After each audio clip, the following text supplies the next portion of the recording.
அளவற்ற அருளாளர் நிகழ்ச்சார் கூட எல்லாமே உறுப்பினர்களால் மாறுபடுகிறது. எல்லாருடைய பேரர்களால் ஈமானிய அமர்வு ஒவ்வொரு மாதத்தினுடைய இறுதியிலும் எல்லாருடைய பேரர்களால் தொடர்ச்சியாக நடைபெற்றுக் கொண்டு வந்தது. இந்த நிகழ்ச்சியுடைய நோக்கம் பல்வேறு நிகழ்வுகளில் சமுதாய மக்களிடம் எடுத்து சொல்லப்பட்டிருக்கிறது. முன்னாள்களில் அவருடைய தூக்கரையும் நம்பிக்கை கொண்டிருக்கிற ஒவ்வொரு முஸ்லிம்களும் தங்களுடைய வாழ்க்கையை திருக்குர்ஆனின் அடிப்படையில் நபிகள் நாயகம் ஸல்லல்லாஹு அலைஹி வஸல்லம் அவர்களுடைய வழிமுறையிலும் அமைத்துக் கொள்ள வேண்டும். அதற்கான ஒரு கற்பிதம், ஒரு கல்வி ஒரு சமுதாயத்திற்கு தேவைப்படுகிறது என்கிற அடிப்படையில் நம்முடைய சமுதாய மக்கள், நம்முடைய ஜமாத்தினர் ஒவ்வொரு மாதமும் நம்முடைய பள்ளிவாசலில் ஒன்று குழுமி கடைய வேண்டும் என்கிற நோக்கத்தோடு நடத்தப்படுகிறது. நபிகள் நாயகம் ஸல்லல்லாஹு அலைஹி வஸல்லம் அவர்கள் கூறுகிறார்கள், யார் யாரும் கற்று பிறருக்கும் கற்றுக் கொடுக்கிறாரோ அவர் தான் உங்களுக்கு சிறந்தவர் என்று அல்லாஹ்வுடைய ரசூல் அவர்கள் சொன்னார்கள். பொதுவாக நம்பிக்கை கொண்டவர்கள் தங்களுடைய திட்டங்களில் தாங்கி ஏற்றி நடக்கின்ற முக்கியமான செய்தி தான் இந்த செய்தி. தானும் கற்று பிறருக்கும் கற்றுக் கொடுப்பது. இந்த ரெண்டும் இஸ்லாமிய மார்க்கத்தினுடைய அடிப்படையான அம்சம். அந்த அடிப்படையான அம்சத்தின் கீழ்தான் இந்த நிகழ்ச்சி. நம்முடைய சமுதாயத்திற்கு திருக்குர்ஆனை பற்றிய நபிகள் நாயகம் ஸல்லல்லாஹு அலைஹி வஸல்லம் அவர்களுடைய வழிமுறையை பற்றிய எல்லா செய்திகளும் இயன்ற அளவுக்கு கொண்டு சேர்க்கப்பட வேண்டும் என்பதற்காகத்தான் 4-5 துப்பார்கள் போக இந்த சிறப்பு நிகழ்ச்சிகள், சிறப்பு பெண்கள் பயான் போன்ற நிகழ்வுகள் தான் ஏற்படுத்தப்படுகிறது. ஏன்னா நம்ம சமுதாய மக்களிடத்தில் மார்க்கத்தின் தேவைகள் நிறைய இருக்கிறது. சமுதாய மக்களிடத்துல மார்க்கம் முழுவதுமாக சென்று சேர்ந்து விட்டது என்கிற ஒரு மமதை தௌஹீத்வாதிகளிடத்தில் இருக்கிறது. மற்ற மக்கள்கிட்ட எப்படி இருக்கு தெரியல. நாம தௌஹீத்வாதிகளிடத்துல எப்படி இருக்கு கேட்டா, குர்ஆன் ஹதீஸ் அது தூய வழிபட்டு 100% முஸ்லிம்களுக்கு சென்று சேர்ந்து விட்டது என்கிற ஒரு மனப்போக்கு அல்லது ஒரு மமதை தென்படுகிற காரணத்தினால்தான் அனைத்து பணிகளில் பெரும்பான்மையாக இந்த சமுதாயம் பின்னடைவில் இருக்கிறத பார்க்கிறோம். அது தௌஹீத்வாதிகள் பின்னடைவா இருக்கிறத பார்க்கிறோம். அனைத்து பணிதான் இஸ்லாமிய மார்க்கத்தினுடைய அடிப்படையான அம்சம். எப்பொழுதெல்லாம் அழைப்பு பணி செய்யப்படுகிறதோ அப்பொழுதுதான் இந்த சமுதாய மக்கள் நேரடிய பணியில் நடப்பதற்கான வழிகாட்டுதல்கள் கற்றுத்தரப்படும். அப்ப கற்றுக்கொள்வதும் கற்பிப்பதும் என்பது இஸ்லாமிய மார்க்கத்தினுடைய அடிப்படை. அப்ப இதை நாம் புரிந்து கொண்டு அழைக்கும் பணியில் நம்ம முற்போக்காக செயல்பட வேண்டும் என்ற கால அவசியம் இருக்கிறது. நிறைய நம்ம 1% தான் தௌஹீதை சொல்லி இருக்கிறோம் அப்படின்னு நான் நம்புறேன். மொத்த தமிழ்நாட்டுல தௌஹீதை நாம் எவ்வளவு சொல்லி இருக்கிறோம் அப்படின்னா 100% முஸ்லிம்களிடத்தில் 1% தான் சொல்லி இருக்கிறோம். இது முஸ்லிம்களிடத்துல மட்டும். முஸ்லிம் அல்லாதவர்கள் பெரும்பான்மையா இந்த சமுதாயத்தில் இந்த தேசத்தில் வாழ்ந்துட்டு இருக்கிறாங்க. அவங்கள்ட்ட நம்ம போய் இஸ்லாத்தை சேர்க்கவே இல்லை. நம்மளுக்குள்ள நம்ம தான் பேசிட்டு இருக்கிறோம். எவ்வளவு பெரிய தலைவர்களும் இந்த ஒரு முடிவை தான் எடுத்திருக்கிறாங்க. முதல்ல நம்மளை சரி பண்ணிக்குவோம் அப்படின்னு சொல்லி அந்த சரி பண்ணிக்குவோம் என்ற எடுக்கிற முடிவுல கூட காலப்போக்கில் நிறைய தொய்வுகள் ஏற்பட்டு அப்படியே அந்த அழைப்பு பணியில ரொம்ப பின்பேசி போயிடுறாங்க. ஒரு விஷயம் அல்லது நம்ம எல்லாத்தையும் சொல்லி முடிச்சுட்டோம், சொல்றதுக்கு முடிவு இல்லை அப்படிங்கிற அளவுக்கு எண்ணம் ஓட்டம் வளர்ந்து போச்சு. இது ஒரு நல்ல வழிமுறை இல்லை என்பது அடிப்படையாக நாம் மார்க்கத்தை நம் மரணம் முழுவதும் மக்களிடத்தில் கொண்டு சேர்க்கிற கடமை நமக்கு இருக்கிறது. அந்த எண்ணத்தின் அடிப்படையில் தான் இந்த நிகழ்ச்சி நாம தொடர்ச்சியாக நடத்துறோம். இந்த நிகழ்ச்சிக்கு நிறைய மக்கள் வந்திருக்கீங்க, இன்னும் வர இருக்கிறாங்க. அல்லாஹ் இந்த நிகழ்ச்சியினுடைய ஆரம்பமாக சகோதரர் இமாம் அலி அவர்கள் பேச்சின் ஒழுங்குகள் என்ற தலைப்பிற்கு இப்பொழுது உரை நிகழ்த்துவார்கள்.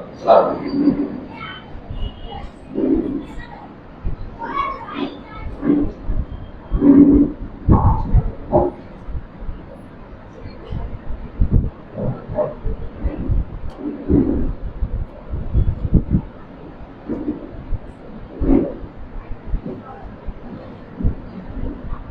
அலைக்கும் வரஹ்மத்துல்லாஹி வபரகாத்துஹு. அஸ்ஸலாமு அலைக்கும் வரஹ்மத்துல்லாஹி வபரகாத்துஹு. இல்ல அட்டென்ஷனா இருக்கீங்களான்னு செக் பண்ணிக்கிட்டாங்க.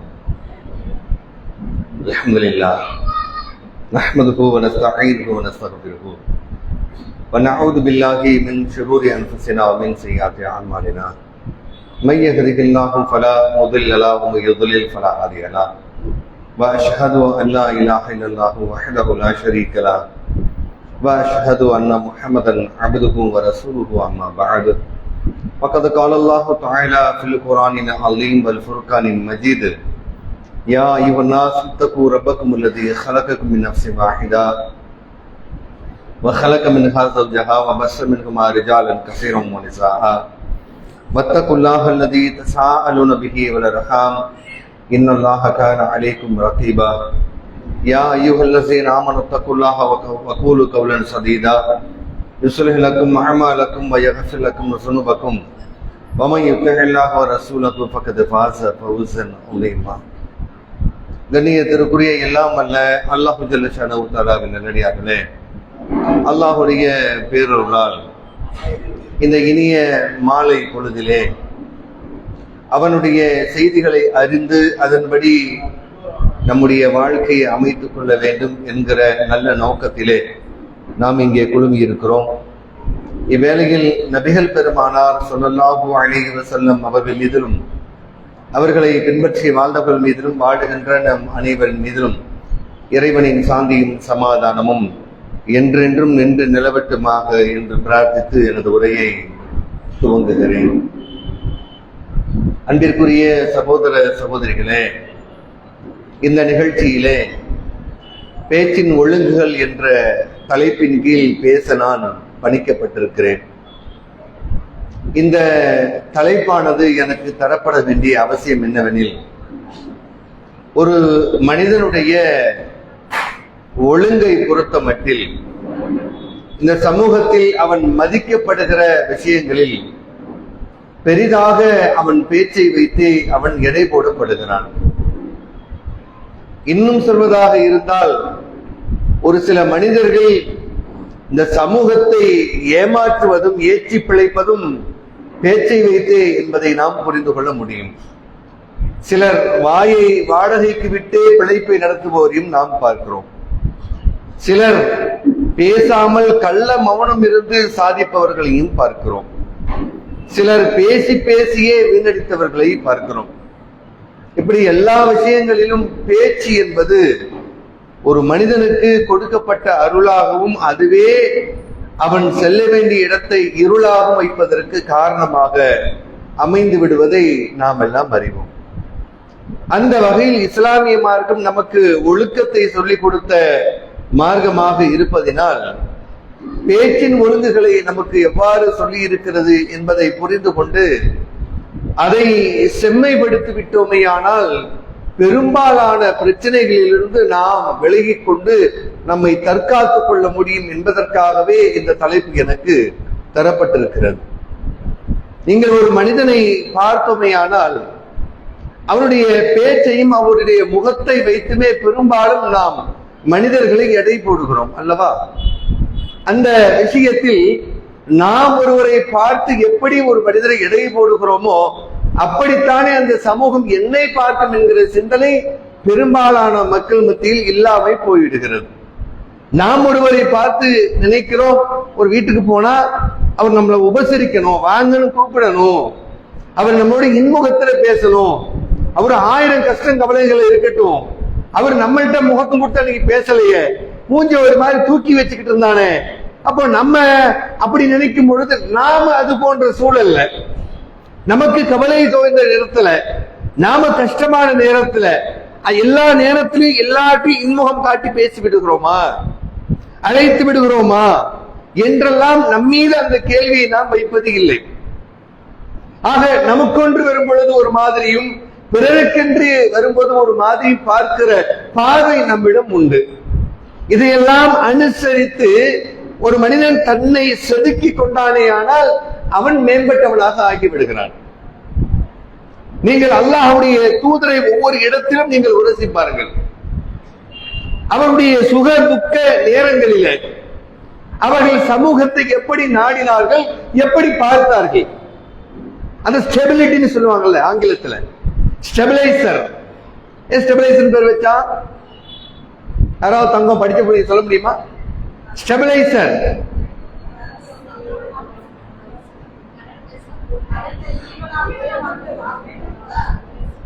எப்படி வந்தாலும் கரெக்டாப்பா, பெண்கள் எல்லாம் படிச்சிருக்காங்கன்னு நினைக்கிறேன். ஸ்டெபிலிட்டி அது நிறைய வந்தாலும் கரெக்டா தான் விடும். கிட்டத்தட்ட வாசல் மாதிரி. இந்த வாசல்ல ஒரே நேரத்தில் ஒரு 3 பேர் வரலாம். 100 பேர் வெளியில இருந்தாலும் 3 பேரா தான் வர முடியும்.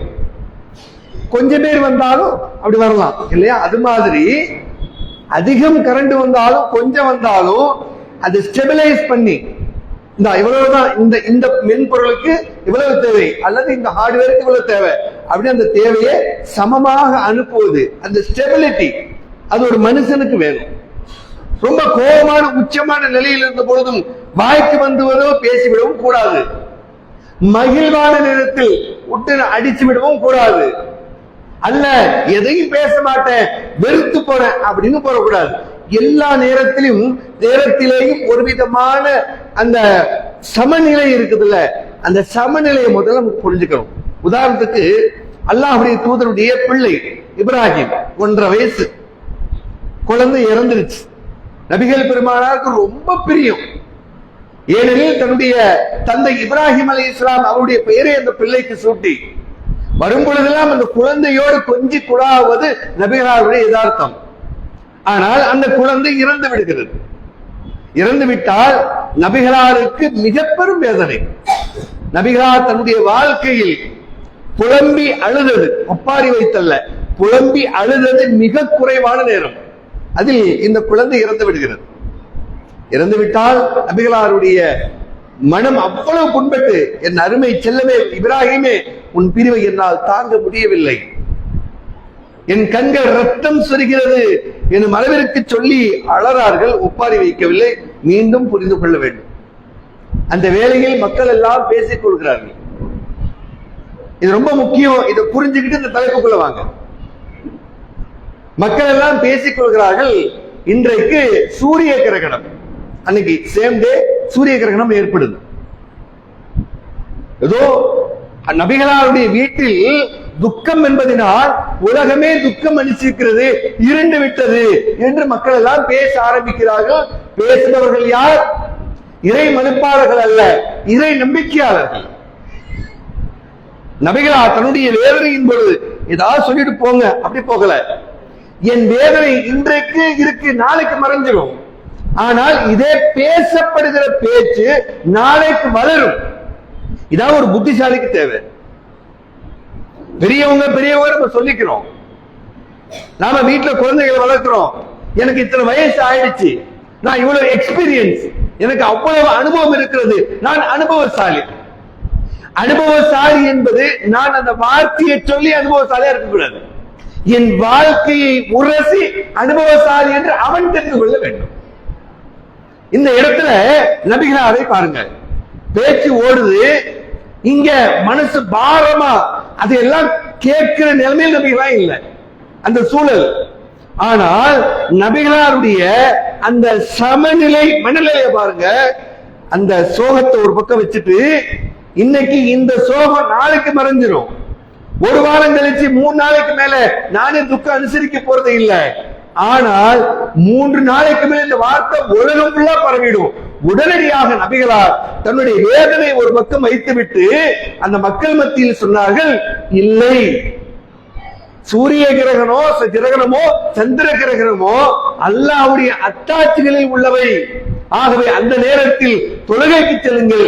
யாருடைய துக்கத்திற்காகவும் யாருடைய சந்தோஷத்திற்காகவும் இவ்வாறு அல்லாஹ்வுடைய அடையாளங்கள் ஏற்படுவது இல்லை என்பதை அந்த மக்களுக்கு உரைத்துவிட்டு பின்னர் தன்னுடைய இருப்பிடத்திற்கு நபிகளார் வந்தார்கள் என்றால் இந்த பேச்சின் ஒழுக்கத்தை, மன ஒழுக்கம் இருந்தால் ஒழிய பேச்சின் ஒழுக்கம் வராது. ஆகவேதான் நபிகளார் சொன்னார்கள், இன்னபில் ஜஸதத்தி முதலத்தன் ஃபைதா ஸலுகத் ஸலுகல் ஜஸது குல்லுஹு வைதா ஃபஸதத் ஃபஸதல் ஜஸது குல்லுஹு அலா வஹியல் கல்ப். இன்னபில் ஜஸதி முதலத்தன், உடலில் ஒரு தசை பிண்டம் இருக்கிறது. ஃபைதா ஸலுகத், அது சீர் பெற்று விட்டால் ஸலுகல் ஜஸது குல்லுஹு, உடலுடைய அனைத்து பாகங்களும் சீர் பெற்று விடுகிறது. வைதா ஃபஸதத், ஒருவேளை அது சீர்கெட்டு விட்டால் ஃபஸதல் ஜஸது குல்லுஹு, உடல் முழுவதும் சீர்கெட்டு விடுகிறது என்று நபிகளார் சொல்கிறார்கள். ஆகவே இந்த மனக்கட்டுப்பாடு என்பது ஒரு மனிதனுக்கு மிக அவசியம். ஆகவேதான் மனம் இருந்தால் மார்க்கம் உண்டு என்பர். மனதை பொறுத்தளவிற்கு நபிகளார் ஒரு சோகமான நிலையிலும் நபிகளார் ஒரு பெண்மணியை கடந்து செல்கிறார்கள். அந்த பெண்மணிக்கு இவர்தான் இறைத்தோர் என்று தெரியவில்லை. ஒரு கபருக்கு முன்னால உட்கார்ந்து அழுகிறாங்க. ஏனம்மா அழகிறாய்? அழாதே. அவருடைய கணவர், அந்த பெண்ணுடைய கணவர் என்று நினைக்கிறேன். புலம்புறாங்க, அழுது புலம்புறாங்க. அடக்கம் பண்ண இடத்துல நபிகள் நாயகம் ஆறுதல் சொல்ல, உங்க வேலையை பார்த்துட்டு போங்கிற மாதிரி அந்த பெண்மணி என்ன சொல்றாங்க, உங்களுக்கு இந்த சோகம் வந்தா தெரியும், நீங்க போங்க அப்படின்னு எடுத்தறிந்து பேசி விடுகிறார். நபிகளார் கடந்து விட்டார்கள். நான் யார் தெரியுமா, என்கிட்ட நீ பேசுறியே என்று சொல்ற இடத்துல இருக்கிறாங்க. ஆனா அப்படி சொல்லல, சொல்லி பிரயோஜனப்பட்ட சொல்ல பேசுவாங்க. உடனே ரசூலுல்லாஹ் கடந்து செல்லவும் பின்னர் சொல்லப்படுகிறது, உம்மிடம் பேசியவர் இறை தூதர் ஜனாதிபதி நபிகள் பெருமானார் என்று சொல்லப்படுகிறது. பின்னர் விரைந்து அந்த பெண்மணி, அல்லாஹ்வின் தூதரே, நான் தாங்கள் என்று அறியாமல் பேசிவிட்டேன், மன்னித்து விடுங்கள் என்று சொல்ல, நபிகளார் இந்த இடத்தில் அழகான அறிவுரை சொல்கிறார்கள். பெண்ணே, பொறுமை என்பது இறுதியில் வருவதல்ல, ஆரம்பத்தில் இருப்பது. எல்லாத்தையும் பேச நம்மகிட்ட ஒரு பழக்கம் உண்டு, பேசுறதுதான் பேசி விடுவோம். அப்புறமேல கடைசியில நான் என் மனசுல எல்லாம் ஒண்ணும் வச்சுக்க மாட்டேன், பேசி விடுவேன், என் மனசுல ஒண்ணு இருக்காது. அது கிடையவே கிடையாது. உங்க மனசுல இல்லைன்னா ஏன் பேசுறீங்க? ஒண்ணுமே இல்ல, என் மனசுல ஒண்ணுமே இல்லைன்னு கொட்டிவிட்டு, கொட்டுறதுதான் கொட்டிவிட்டு இல்லைன்னா, ஒரு முறத்துல குப்பையை அள்ளிட்டோம், கொட்டிவிட்டு இங்க பாருங்க ஒண்ணுமே இல்லைன்னா, கொட்டுறதுக்கு முன்னாடியே காட்டணும் ஒண்ணுமே இல்லைன்னு. அதுதான் உண்மை. இப்ப நம்ம பண்றோம்னா பேசிடுவோம், பேசிட்டு அப்புறமே சொல்லுவோம், அதுவும் நினைச்சுக்காதீங்க, ஏதோ பேசிட்டேன், ஏதோ கோவத்துல பேசிட்டேன். அது அப்படி சொல்றதா இருந்தா அது கடைசியா இருக்கணும். எப்படி அனுபவப்படணும்? அப்படி பேசுவதாக இருந்தால் அதுவே இறுதியா இருக்கணும். அதை விட்டுட்டு எனக்கு எவ்வளவு எக்ஸ்பீரியன்ஸ் தெரியுமா, நான் எவ்வளவு அனுபவம், அதுக்கெல்லாம் பேச்சே இல்லை. அப்போ ஒரு மனிதர் தன்னுடைய நாவை வைத்து, பேச்சை வைத்து அந்த இடத்திலே அவருடைய பொறுமையை காட்ட முடியாவிட்டால் வேறு எந்த இடத்திலும் பொறுமை வராது. அதனாலதான் நபிகள் சொன்னாங்க, பொறுமை என்பது ஆரம்பத்தில் கடைபிடிக்க வேண்டியது. நீ பேசுறதுக்கு முன்னால அறிஞ்சிருக்கணுமா? ரசூலுல்லாஹ் கோச்சிக்க போறது இல்லை. ஆனா என்ன சொல்றாங்க, அந்த பெண்மணிக்கு தேவையான உபதேசத்தை செய்து அனுப்புகிறார்கள். ஆக பேசும் பொழுது நம்முடைய பேச்சு என்பது மிக மிக அவசியமானது. இந்த சமூகத்துல ஒரு மனிதன் எப்படி எடை போடப்படுவான் என்றால் அவனுடைய பேச்சை வைத்துத்தான் எடை போடப்படும். ஆகவே நாம் முதலில் பேசின் ஒழுங்குகள் என்று நிறைய உண்டு. குழந்தைங்க பேசணும், கண்டுக்காங்க, அழகாக பேசுவது. முதல்ல ஒவ்வொரு பயானிலையும் சொல்றாங்க தெரியுமா, தயவு செய்து அந்த வசனங்களை அடிக்கடி எடுத்து பாருங்கள். நபிகள் நாயகம் அடிக்கடி திரும்ப திரும்ப சொன்ன வசனங்கள் என்றால் அவைதான். ஏன் ஒவ்வொரு பயானின் போதும் அதை சொல்ல வேண்டும்? ஏன் அதையே திரும்ப திரும்ப சொல்ல வேண்டும்? யா அய்யுஹல்லதீன ஆமனூ வகூலு கௌலன் சதீதா, நம்பிக்கை கொண்டவர்களே, தெளிவான பேச்சையே பேசுங்கள், அல்லது நேர்மையான பேச்சையே பேசுங்கள். அதுக்கு அர்த்தம் ஷதீத் அப்படின்னா உறுதின்னு அர்த்தம். இரும்புக்கு கூட அதுல இருந்து வந்த பேரு தான்.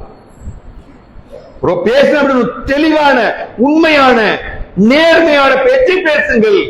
இத ரசூலுல்லாஹ் ஒவ்வொரு சபையிலையும் அவங்க பயான் பண்றதா இருந்தா இந்த வசனத்தை ஏன் சொல்லி பேசணும்? வகூலு கௌலன் சதீதா, நேர்மையான தெளிவான பேச்சையே பேசுங்கள். யுஸ்லிஹுலக்கும் அமாலக்கும், அல்லாஹ் உங்களுடைய அமல்களை சீராக்கி வைப்பான். உங்க பேச்சு தெளிவா இருந்துச்சுன்னா, அதுல உண்மை இருந்துச்சுன்னா, நியாயம் இருந்துச்சுன்னா, உங்களுடைய செயலை பற்றி கவலையே பட வேண்டாம். அல்லாஹ் உங்க அந்த செயல்களை சீராக்கி வைத்து விடுவான்.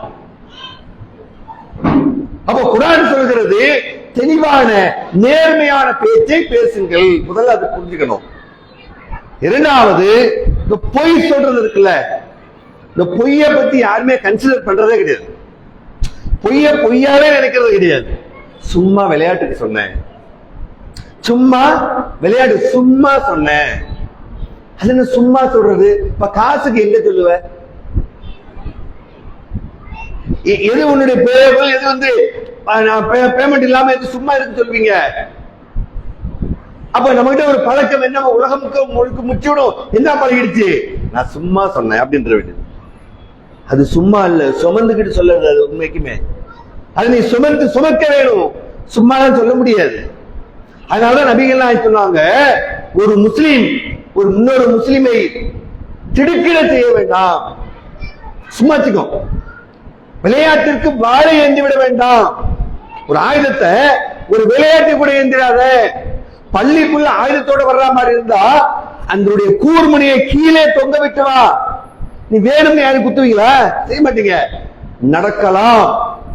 அப்படி என்றால் இந்த மார்க்கம் எவ்வளவு எச்சரிக்கை உணர்வோடு சொல்லப்பட்ட ஒரு மார்க்கம்.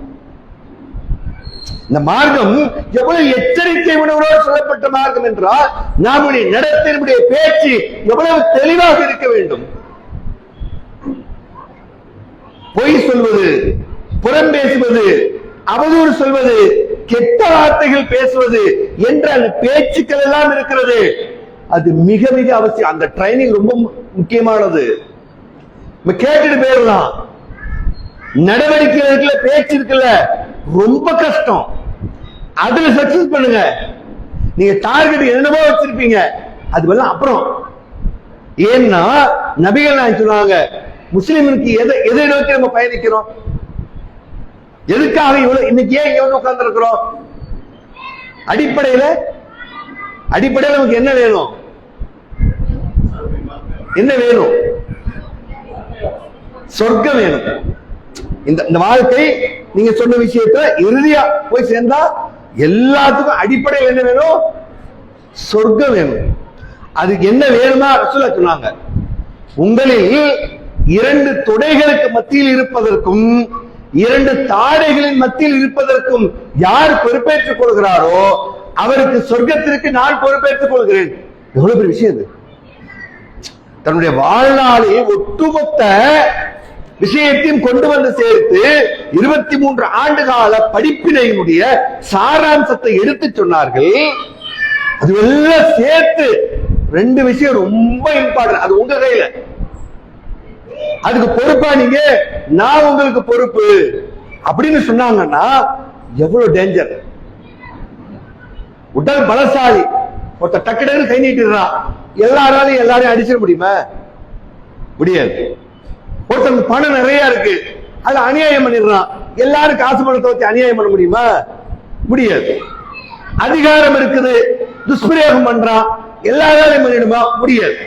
இப்படி எந்த சிறப்பம்சமும் அதை வைத்து அநியாயம் செய்வது மிக குறைவு. ஆனால் நாக்கு எல்லாத்தையும் இருக்கு, எல்லாத்தையுமே நாக்கு இருக்கு. எல்லாரும் பயன்படுத்திடுறோம், எல்லாருமே பேசிடுறோம், எல்லாருமே ஏசிடுறோம். அப்ப டேஞ்சர் இதுதான். அதைத்தான் நபிகள் நாயகம் ஸல்லல்லாஹு அலைஹி வஸல்லம் காலத்துல ஒருத்தர் வேகமா வர்றாரு. அல்லாஹ்வின் தூதரே, வேகமா ஒரு கூட்டம் இருக்கு, பிச்சுக்கிட்டு உள்ள வர்றாரு. அப்படியே இருக்காரு, வேகமா ஒரு தரத்தன வந்தா அப்படி இருக்கும். அப்படி உள்ள வர்றாரு, சபையை அவரை பார்க்குது. மாலகு என்ன ஆயிற்று இவருக்கு, என்ன ஆயிற்று? நேரம் வர்றாரு, சொல்ல அல்லாஹ்வின் தூதரே எனக்கு உபதேசம் செய்யுங்க. அவுசினி, எனக்கு உபதேசம் செய்யுங்க, அவுசினி. அப்ப ரசூலுல்லாஹ் சொன்னாங்க, என்ன பண்ணு, உன்கிட்ட சில விஷயங்கள் ரசூலுல்லாஹ் சொல்றாங்க. அவர்களுக்கு தேவையான விஷயத்தை சொன்னதுக்கு அப்புறம் 2வது கேட்கிறாரு, ரசூலா அடிப்படையை சொல்லிடுவாங்க, மார்க்கத்தை நீ பின்பற்ற சொல்லிடுவாங்க. என்னிடம் நீங்கள் அஞ்சுவது எதற்கு? ரசூலா பேசலாம் இல்ல, இப்ப நாக்க பிடிச்சி இதுக்கு தாப்பா ஒன்ற நான் அஞ்சுறேன், பேசவே இல்லை, சைகை தான், இதுதான் உனக்கு டேஞ்சரு. அப்போ இந்த நாக்கு எவ்வளவு மோசமானது என்பதை அப்படியெல்லாம் சொல்லியிருக்கணும். அப்ப பேசி என்பது நாம எவ்வாறு பேச வேண்டும் என்பதை மார்க்கம் அழகாக நமக்கு சொல்லி காட்டிருக்கிறது. அழகாக பேசுங்க. அது கலிமத்து தையிபத்து சதக்கத்தும், நல்ல வார்த்தை என்பது, அழகான வார்த்தை என்பது உங்களுடைய நீங்கள் செய்கின்ற தர்மமாகும். நமக்கு ஆசைப்படுறது கொடுத்தா மட்டும் தர்மம் இல்லை, நல்ல வார்த்தை பேசுவது தர்மம். அதே போல 5 ஒரு முஸ்லீம் இன்னொரு முஸ்லீமுக்கு செய்ய வேண்டிய கடமைகள் 5ன்னு ரசூலுல்லாஹ் சொல்றாங்க இல்லையா? எல்லாரும் தெரிஞ்சு வச்சிருப்போம். 5 என்னென்ன யாராவது சொல்ல முடியுமா?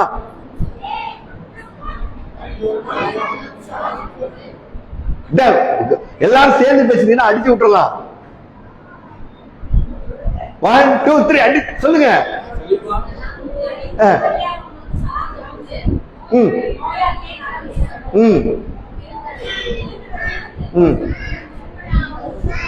எல்லாருக்கும் புரிஞ்சிருச்சா? நான் ரிப்பீட் பண்றேன். Good, very good. தும்மியவருக்கு பிரார்த்தனை செய்வது, சலாத்திற்கு பதில் சொல்வது, நோயாளியை நலன் விசாரிப்பது, விருந்தளித்தால் ஏற்றுக்கொள்வது. அதுல ஒரு அழகான வார்த்தை ரசூலுல்லாஹ் பயன்படுத்துறாங்க, விருந்துக்கு பதில் அளிப்பது. அதான் கரெக்டான வார்த்தை. அந்த இடத்துல ஒருவேளை வர முடியல, பதில் சொல்லிடணுமா? இல்ல சாரிங்க எனக்கு முக்கியமான வேலையா போயிடுச்சு வர முடியல, அவன் கேட்டதுக்கு அப்புறம் சொல்றதுக்கு முந்துக்கிட்டு புரிஞ்சுக்க எல்லாருமே. ரசூலுல்லாஹ் என்ன பண்றாங்க இந்த இடத்துல? விருந்துக்கு பதிலளித்தல். அப்போ இது அதை ஏற்றுக்கிறது அவங்க மொழிபெயர்க்கிறாங்க. ஆனா அதுல கரெக்டா பார்த்தா அஜீபுன்னு வரும், பதில் சொல்வது அதுக்கு. சரி, அடுத்து ஜனாசாவை பின்தொடர்றது. இந்த 5 பெரும்பாலான ரிவாயத்தில் 5 வருது. ஒரே ஒரு ரிவாயத்தில் என்ன வருதுன்னு கேட்டா 6. அந்த 1ல என்னன்னு கேட்டா ஆலோசனை கேட்டால் ஆலோசனை வழங்குவது. ரொம்ப ரேரா தான் இது நடக்கும். யாராவது கேட்பா, இது பேச்சில் உள்ளதுதானே. ஒருத்தன் வர்றாங்க அங்கிருந்து, பாய் இந்த மாதிரி நான் இந்த மாதிரி ஒரு வேலை செய்யலாம், தொழில் செய்யலாம்னு இருக்கேன், அதை இப்படி படிக்கலாம்னு இருக்கிறேன், இந்த தொழில் நீங்க செய்றீங்களாம்ல, இது எப்படி செய்யலாம் கேட்கலாம்னு வைங்களேன். இது நம்ம மேல கடமையா, நம்ம என்ன செய்யணும்? இப்படி செய்யுங்க அல்லது இப்படி செய்யாதீங்க, அதுக்கு இன்னெல்லாம் தேவை, இதெல்லாம் தேவையில்லை என்று சொல்லக்கூடிய ஆலோசனை இருக்குல்ல, ஆலோசனை கேட்டு ஆலோசனை கொடுங்க. ஆனா நம்ம பயப்படுவோம், நம்ம சீக்ரெட் அவட சொல்லிடக்கூடாது. ரசூலுல்லாஹ் அப்போ ஒருவரோடு ஒருவர் அந்த பிணைப்பு ஏற்படுவதற்கான வழிவகைகள் இவைகள் எல்லாம் வருகிறது. அது ஒரு பக்கம் இருக்கட்டும். அப்போ அந்த பேச்சின் ஒழுங்குகள் என்று வரும் பொழுது முதல்ல நம்ம இருக்க வேண்டியது என்னன்னு கேட்டா பொய் சொல்றது. எல்லாருமே என்ன பண்றோம்? பொய் அது மக்கள்கிட்ட உண்டு. வியாபாரத்துல பொய் சொல்லாம எப்படி சொல்றது செய்யறது? அதே மாதிரி வீட்டுக்கள்ல சின்ன சின்ன பிள்ளைங்களை வச்சுக்கிட்டு பொய் சொல்றது. பொய் சொன்னா பரவாயில்ல, விட்டு வேண்டியது பரவாயில்ல, பொய் அது ஒரு பெருசாவே எடுத்துக்கிறது இல்ல. என்ன நம்ம என்ன பண்ணுவோம்னு கேட்டா, நாம ஒரு பொய்ய சொல்லுவோம். ஒரு ஆய்வு சொல்கிறது, குழந்தைகளுக்கு பொய் சொல்றதும் பயப்படுறதும் செயற்கையா. பிள்ளைங்களுக்கு இயற்கையா பயமே ஒண்ணு கிடையாது. வளர வளரதான் பயம் ஒண்ணு வரும். கம்பேர் பண்ணி தான் பயம் வருது நமக்கு. ஒரு குழந்தைய கொண்டு போய் காட்டுல நீங்க விட்டு நம்ம விட்டு வரணும்னா அந்த குழந்தை பசிக்கு மட்டும் தான் அழுவுமே ஒழிய பயத்தில் அழுவாது. நம்ம வீட்டுல புள்ள தனியா இருக்கும்போது அழுதுன்னு நினைப்போம். நாம என்ன நினைப்போம்னா புள்ள பயந்துருச்சு. பயம்னா என்னன்னு தெரியாது அந்த குழந்தைக்கு. பயமும் அது போல பொய் சொல்றதும் இயற்கையா குழந்தைகளுக்கு கிடையாது. எப்படி ஒரு மிருகத்துக்கு பொய் சொல்ல தெரியாதோ அது மாதிரி இயற்கையா ஒரு குழந்தைக்கு பொய் சொல்ல தெரியாது. அத பெரியவங்க தான் கத்து கொடுக்குறாங்க. 7 மாச குழந்தைக்கு தெரியுமா நம்ம என்ன பண்ணிக்கிட்டு இருக்கோம்? ஒரு பெரிய மருத்துவ ஆய்வு அமெரிக்காவில் ஒரு மருத்துவ ஆய்வு பண்றோம். ஆய்வுனால அமெரிக்கான்னு சொன்னா நம்ம ஏத்துக்கிறோம். அதனால எந்த ஆய்வா இருந்தாலும் அமெரிக்கா தான் அப்படி ஆய்வுக்கு உலகத்துல. சரி, அப்ப என்னவாகுது? ஒரு குழந்தைய டெஸ்ட் பண்றாங்க. 7 மாச குழந்தை பாக்குதான். என்ன எல்லாம் விதவிதமா சாப்பிடுறாங்க, நமக்கு மட்டும் ஒன்னே ஒண்ணு கொடுக்குறாங்க. குழந்தைங்க பாக்குதான் கலர் கலரா நம்ம சாப்பிடுறோம்ல, இந்த குழந்தை நம்ம அவங்க சாப்பிட்டு அவங்களுக்கு வெள்ளையா ஏதாவது கிழங்க வச்சு கொஞ்சோட அதை வச்சு இப்படி பிசைஞ்சு ஊட்டுறோமா, அந்த குழந்தை பாக்குமா எல்லா நேரமும் சாப்பிடறாங்க எனக்கு இல்லையா, குழந்தை பாக்குதான். அப்பதான் அந்த உணர்வுகள் தூட்டப்படுதான் ஒண்ணு ஒண்ணா. அப்ப அது மாதிரி குழந்தைகளுக்கு பொய் சொல்ல எப்படி இது மாதிரி வரும்னு கேட்டா, நம்ம என்ன பண்ணுவோம், போனை எடுப்போம், போன் அடிக்குமா, எடுத்து நான் இல்லைன்னு சொல்லுவோம். அட்டன் பண்ணி அம்மா இல்லைன்னு சொல்றாங்க, வச்சுக்கிட்டு சாத்து மானம் போயிடுச்சு போய் நம்ம சொல்றோமா, அந்த பிள்ளை என்ன பண்ணும், ஓ இப்படி ஒரு டெக்னிக் இருக்கா, அப்ப நான் அதை யூஸ் பண்றேன் அப்படின்னு சொல்லி அவன் ஒரு பொய்ய போடுவான். நாம என்ன குழந்தைக்கு ஏதாவது வெளியூர் போயிட்டு வந்து என்ன பண்ணுவோம், அல்லது என்னைக்காவது தூங்கிட்டாலோ அல்லது உடம்பு சரியில்லைனாலோ லீவ் போட்டுருவோம், ஸ்கூலுக்கு லீவ் போட்டுருவோமா, மறுநாள் போய் ஸ்கூல்ல நம்ம போய் சொல்லுவோம், என்ன சொல்லுவோம், பிள்ளைக்கு நேத்தெல்லாம் உடம்பு முடியல, காய்ச்ச அப்படி நம்ம சொல்லுவோம். பாப்பான், ஓ இப்படி ஒரு ஐடியா இருக்கா, ஒரு வாரம் 10 நாள் ஆகும், அம்மா வயிற்று வலிக்குதுமா, ஸ்கூலுக்கு போல லீவு போட்டுக்கோ. பிள்ளைகளுக்கு இதுவெல்லாம் பெற்றோரிடமிருந்து அவர்கள் பார்க்கிறார்கள். ஆகவேதான் தாய்மொழின்னு பேர் வச்சான். ஏன் பேர் மொழிக்கு எப்படி பேர் வச்சான், தாய்மொழின்னு? தாய் வழியாக அவன் பெறுகிற அந்த மொழி இருக்குல்ல, அது என்ன லாங்குவேஜா இருக்கட்டும், அந்த விதம் இருக்குல்ல, அந்த விதம் தான் தாய்மொழி. நம்ம எல்லாம் லாங்குவேஜ் உடைய அந்த வார்த்தையை நினைச்சுக்கிட்டோம், வார்த்தை இல்ல விதம். அதாவது அந்தந்த ஊர்ல ஸ்லாங்ல பேசுறோம். அப்ப அதனால பெற்றவங்க என்ன செய்யக்கூடாது, ஒரு நேரத்திலும் சரி பிள்ளைகளிடம் பொய்யே பேசக்கூடாது. இந்த சும்மா காட்சிக்கிற வேலையை வச்சுக்க கூடாது. என்ன பிள்ளைகளுக்கு சொல்லணும், அப்பா நேற்று போறோமா, ஊருக்கு போயிட்டு வந்தோம், லேட் ஆயிடுச்சு, டயர்ட் ஆயிட்டோம், எங்க அம்மா எழுப்பி விடல, அதுதான் உண்மைன்னு போய் சொல்லி அடிவாங்க சொல்லுங்க. அந்த பிள்ளை பொய் சொல்றான்னு பார்த்துருவோம். பிறகு காலத்துல பொய் சொல்வது என்பது அல்லாஹ்வுடைய தூதர் சொல்றாங்க, இன்ன சதக்கத்து இஹ்தி இலல் கைர், உண்மையை இன்ன சிதக்க இஹ்தி இலல் கைர், உண்மை என்பது நன்மைக்கு வழிவகுக்கும். இன்னல் பிர்ர இஹ்தி இலல் ஜன்னா, உண்மை என்பது சொர்க்கத்துக்கு வழிவகுக்கும். இன்னல் கதிப இஹ்தி இலல் ஃபுஜூர், பொய் என்பது தீமைக்கு வழிவகுக்கும். இன்னல் ஃபுஜூர இஹ்தி இலன் நார், தீமை என்பது நரகத்திற்கு வழிவகுக்கும். நீங்க எந்த பாவத்தையும் எடுத்துங்க, எந்த பாவத்தையும் எடுத்துக்கீங்க, அது அடிப்படை என்னன்னு பாருங்க, அதனுடைய பேஸ். ஃபர்ஸ்ட் ஸ்மோக் பண்ண ஆரம்பிச்சவங்க கூப்பிட்டு கேளுங்க, ஸ்மோக் பண்ணுங்க, எப்படி ஸ்மோக் பண்ணி கேட்டு பாருங்க. வீட்டுல போய் ஆமா இன்னைக்கு 2 சிகரெட் பண்ண எவனா சொல்லிருப்பானா, வல்லாஹி இல்லம்பா, இல்லவே இல்லம்பா. ஸ்கூல் கட்டடிச்சியா, இல்லவே இல்லம்பா. அந்த பொருளை திருடியா, இல்லவே இல்லம்பா. நீங்க திருட்டா இருக்கட்டும், மோசடியா இருக்கட்டும், அது என்ன பாவமா இருக்கட்டும், அவன் எதை வச்சு அவன் தப்பிப்பா நீங்க நினைக்கிறீங்க, பொய் தான்.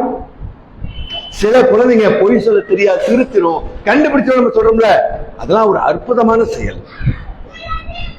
என் பிள்ளை பொய் சொல்ல மாட்டா, சொன்னா திருத்திடுவான், அது அப்படிதான் எல்லாருமே சொல்லுவோம். அது ஒரு பக்கம், என் பிள்ளை பொய் சொல்லாதுன்னு எல்லா தாய்த்தப்பன ரேண்டமா, அது இல்ல, பொய் சொல்லவே தெரியக்கூடாது,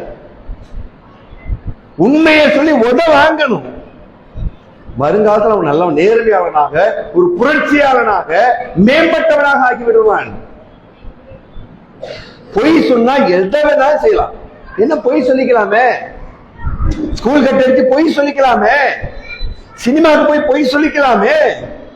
அப்படி அப்ப நீங்க இதை பார்த்தீங்கன்னா ரசூலுல்லாஹ் ஒரு வரியில சொல்லிட்டாங்க, பொய் என்பது தீமைக்கு வழிவகுக்கும், தீமை என்பது நரகத்திற்கு வழிவகுக்கும். அந்த நரகத்தினுடைய அந்த வாசல் வழியாக அப்படியே வந்து பார்த்தால் அதனுடைய ஆரம்பம் எங்கேயாக இருக்கும், பொய்யாக இருக்கும். பொய்ய சாதாரணமா நினைச்சிடாதீங்க. நீங்க குர்ஆனை எடுத்து பார்த்தா எங்க பார்த்தாலும் பொய் பொய் பொய் என்று சொல்லப்பட்டிருக்கும். அந்த வார்த்தைக்கு வலிமையே இல்லாம படிச்சிட்டோம். மிக மோசமானது பொய் என்பது, மிக மிக மோசமானது. பொய்யின் மீது உண்மையை வீசி எறிகிறோம், அது பொய்யை உடைத்தருகிறது. குர்ஆன் பேசுகிறது. நபிகள் சொல்றாங்க, அல்லாஹ்வின் தூதரே நீங்கள் நகைச்சுவையாக பேசுகிறீர்களே. ஒருத்தர் கொடுத்த ஒட்டகத்தை திருப்பி கேட்கிறார். ஒரு ரசூலுல்லாஹ் ஒரு வாகனம் வாங்கியிருப்பாங்க அரசாங்கத்துக்கு, திரும்ப அவர் கேட்கிறார், கொடுங்க இந்த ஒட்டகத்தோட குட்டியை அதுக்கு கொடுப்பா அப்படின்றாங்க. உடனே இது ஒட்டகத்தோட குட்டியா? நான் கொடுத்தது பெரிய ஒட்டகம் இல்ல எப்பா, இந்த ஒட்டகத்தோட குட்டி தான்ப்பா, அதுவும் பெருசுதான்ப்பா, நாட்டுக்கே ராசாவாதான், தாய்க்கு பிள்ளை தானே, குட்டிக்கு அவர் பயந்துறாரு, குட்டியை கொடுத்துட்டு போறாங்கன்னு. இது பெரிய ஒட்டகத்தோட வயசான ஒட்டகம், இதோட குட்டி அது வளர்ந்து பெருசா இருக்கு, ஆனா இதுக்கு குட்டி தானே அப்படின்னு சொல்லி ரசூலுல்லாஹ் கொடுக்கும். இது அங்க நகைச்சுவையா இருக்கு. அப்போ இருந்த சஹாபாக்கெல்லாம் பார்த்து கேட்கிறாங்க, அல்லாஹ்வின் தூதரே நகைச்சுவையா பேசுறீங்களே.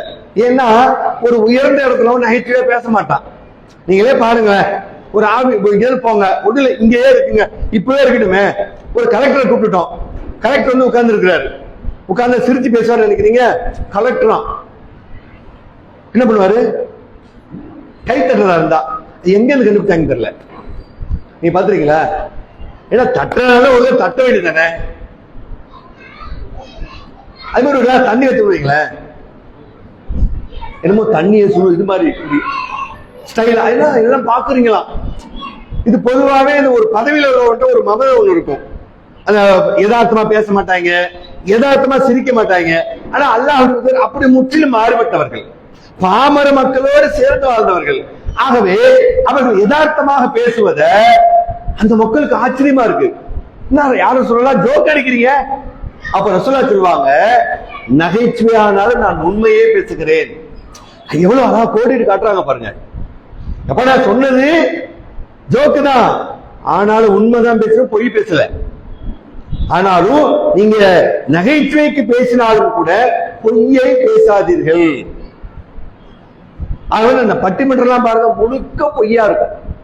ஏன்னா எல்லாம் சிரிக்கணும்ல, ஜோக்கா இருக்கணும், பொய்யை எடுத்து அள்ளி விடுவது. அப்ப என்னவாகணும்? எதை எடுத்தாலும் பேசினால் பொய். ஆகவேதான் நயவஞ்சகரின் அடையாளத்தை ஒன்றாக நபிகள் சொன்னாங்க, பேசினால் பொய்யே பேசுவான், வாக்களித்தால் மாறு செய்வான், நம்பி ஒப்படைத்தால் மோசடி செய்வான். இது நயவஞ்சகரின் அடையாளம். நயவஞ்சன் எங்கே இருப்பான்? மறுமையில் நரகத்தின் அடித்தட்டில், அஸ்வலில் என்னார், நரகத்தினுடைய அடித்தட்டில் கிடைப்பான் என்று நபிகள் சொல்றாங்க. ஆகவே பேசுவதாக குழந்தைக்கு முதல்ல என்ன செய்யணும்? எந்த குழந்தையாக வளர்க்கும் பொழுது என்ன செய்யணும்? உண்மையே பேசு, ஒரு காலத்திலும் பொய் பேசாது, வேண்டாம் பொய்யே வேண்டாம் என்பதை முதல்ல பொய் சொல்ற என்ன செய்யணும்? பெரியவங்க நாம் என்ன செய்யணும்? அப்படி நடந்து காட்டணும் பிள்ளைங்கள்ட்ட. எல்லாரும் நிறைய பேர் என்ன செய்வான், பிள்ளைய போட்டு சாத்த வேண்டியது. சொல்லியா பொய் சொல்லியா, பொய் பேசுவியா, நீ வண்டி வண்டியா இறக்குற, அதுல ஒரு 100 கிராம் அவன் இறக்கிருக்கான், அது முதல்ல நாம திருந்துறது இல்ல, அப்ப நம்ம பேசுறது பொய்யே இல்ல. அந்த பிள்ளைகிட்ட என்ன செய்ய வேண்டியது? பிள்ளைகளை போட்டு சாத்த வேண்டியது. பேசுவியா, தப்புதான், முதல்ல நான் திருந்தோம். சரி, நீங்க கண்டிக்கிறீங்களே, கண்டிக்கிற உங்களை கண்டிச்சா இப்படிதான் உங்களையும் கண்டிப்பான், கடுதானே? அப்போ அந்த பிள்ளைய விட நீங்க எக்ஸ்பீரியன்ஸ் ஹோல்டர், தப்பு செஞ்சுனா பனிஷ் பண்றீங்க. உங்களை விட ஒரு எக்ஸ்பீரியன்ஸ் ஹோல்டர் இருக்காங்கல்ல, அவங்க அப்புறம் தண்டிக்கிற நியாயம் தானே. அப்ப அதனால நாம என்ன செய்யணும்? பேசினால் தெளிவான வார்த்தையை, உண்மையை பேச வேண்டும். அப்ப நம்ம என்ன பண்ணணும்? ஒரு நேரத்திலையும் சரி பொய்யே பேசக்கூடாது, பொய்ய வேண்டாம், பொய் பேசுறதை தவிர்த்துக் கொள்ள அறவே வேண்டாம். நேர்மையான வார்த்தை என்ன செய்யணும்? நம்ம பேச வேண்டும். அது போக இந்த கெட்ட வார்த்தை பேசுறது இருக்குல்ல, மிக மோசமானது. கெட்ட வார்த்தை பார்த்தீங்கன்னா இன்னைக்கு ஒவ்வொரு ஊருக்கும் ஒரு ஸ்லாங் வச்சிருக்காங்க. சென்னைக்கு போனோமா அங்க ஒரு வார்த்தை, அது கெட்ட வார்த்தைன்னே அவனுக்கே தெரிய மாட்டேங்குது. ஏன்னா அப்படி பழகிட்டான்.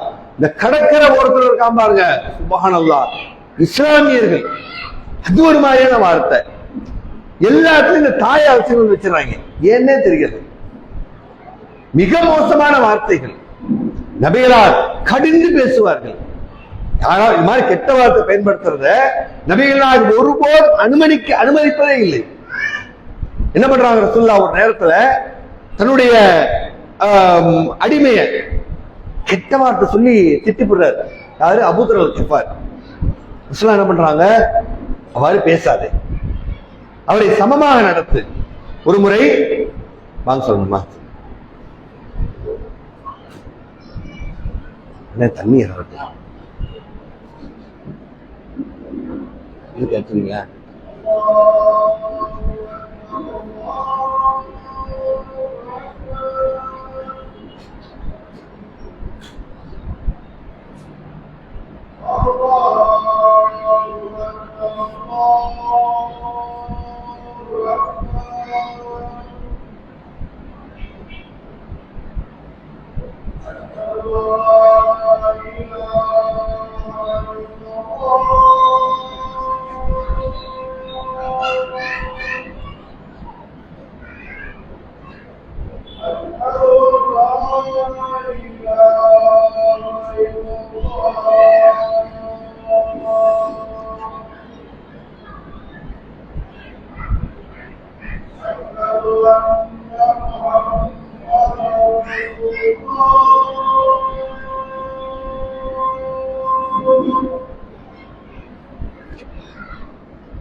எவ்வளவு நேரம் வரைக்கும் பேசுறேன்? 8 முடிக்கவா?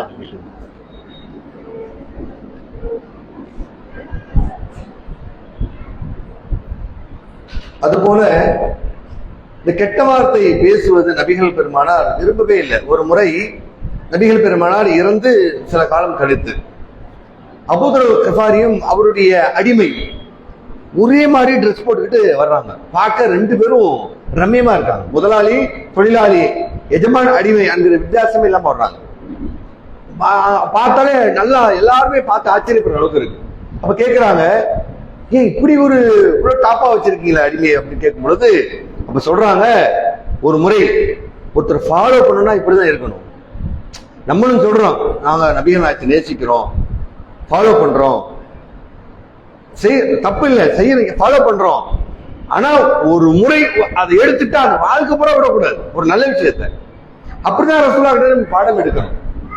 அப்ப கேட்கும் போது அவர் சொல்றாரு, நான் அல்லாஹ்வின் தூதர் ஒரு முறை என்ன பண்ண, எனக்கு பின்னால வந்துட்டு இருந்தாங்க, நான் கவனிக்கல, என்னுடைய அடிமையை நான் ரொம்ப கெட்ட வார்த்தை சொல்லி பேசிட்டேன், திட்டிக்கிட்டு இருந்தேன். அப்போ ரசூலுல்லாஹ் அபூதர் அப்படின்னு கூப்பிட்டுக்கிட்டே வந்தாங்க. ஃபர்ஸ்ட் காதல் இல்ல, 2வது அபூதர் அப்படின்னு சவுண்டு கேட்டாங்க. எல்லாம் டக்கு திரும்பினா சொன்னாங்க, அவ்வாறு செய்யாதே, அல்லாஹ் உன்னிடத்தில் அவனை என்ன செய்திருக்கிறான், அடைக்கலமாக கொடுத்திருக்கிறான். ஆகவே இவ்வாறு பேசாதே, அவனிடம் கனிமாக பேசு, நீ உண்பதை அவனுக்கு கொடு, உடுத்துவதை அவனுக்கு கொடு அப்படின்னு ஒரு சின்ன உபதேசம், அவ்வளவுதான். அன்னையிலிருந்து இன்று வரை அவரை நான் கண்ணியப்படுத்தி வைத்திருக்கிறேன். ரசூலுல்லாஹ் ஒரு வார்த்தை சொன்னாங்க, அன்னைக்கு உடனே நான் திருந்திட்டேன், நான் கெட்ட வார்த்தை பேசி திட்டுறாம விட்டுட்டு அவரை நான் அரவணைச்சு வச்சிருக்கிறேன், என்னுடைய பணியாளாக வச்சிருக்கிறேன் என்கிற அந்த பண்பட்ட அந்த மனிதர் மக்களிடம் சொன்னதை நாம் ஹதீஸ்களில் பார்க்கிறோம். அப்போ நம்ம பேசும் பொழுது கெட்ட வார்த்தை என்பது மிக மோசமான நபிகள் நாயகம் சொல்றாங்க. ஒருவர் ஒரு கெட்ட வார்த்தையை பேசி விடுகிறார், எப்படி? அதனுடைய விபரீதத்தை அறியாமல். விபரீதம் தான் தெரியல, எங்க ஊர் வழக்கம். ஆனா இது பேசப்படாத பேச்சு, நமக்கு நல்லா தெரியும். அது டக்குனு வாயில வந்துருன்னு சொல்றோம்ல.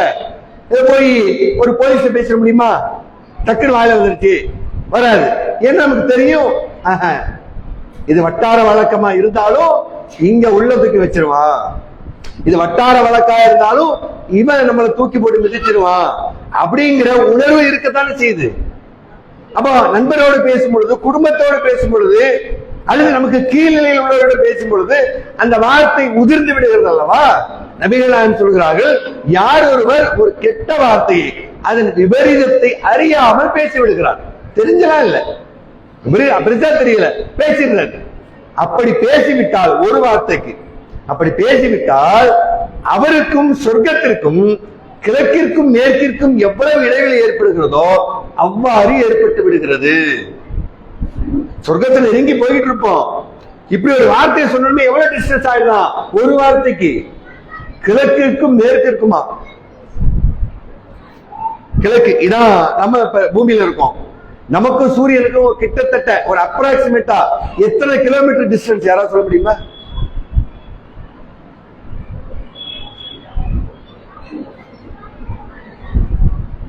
சும்மா சும்மா சொல்லுங்களேன். இப்படி சொல்றதுனால பிள்ளைங்களுக்கு மனசுல பதியும்.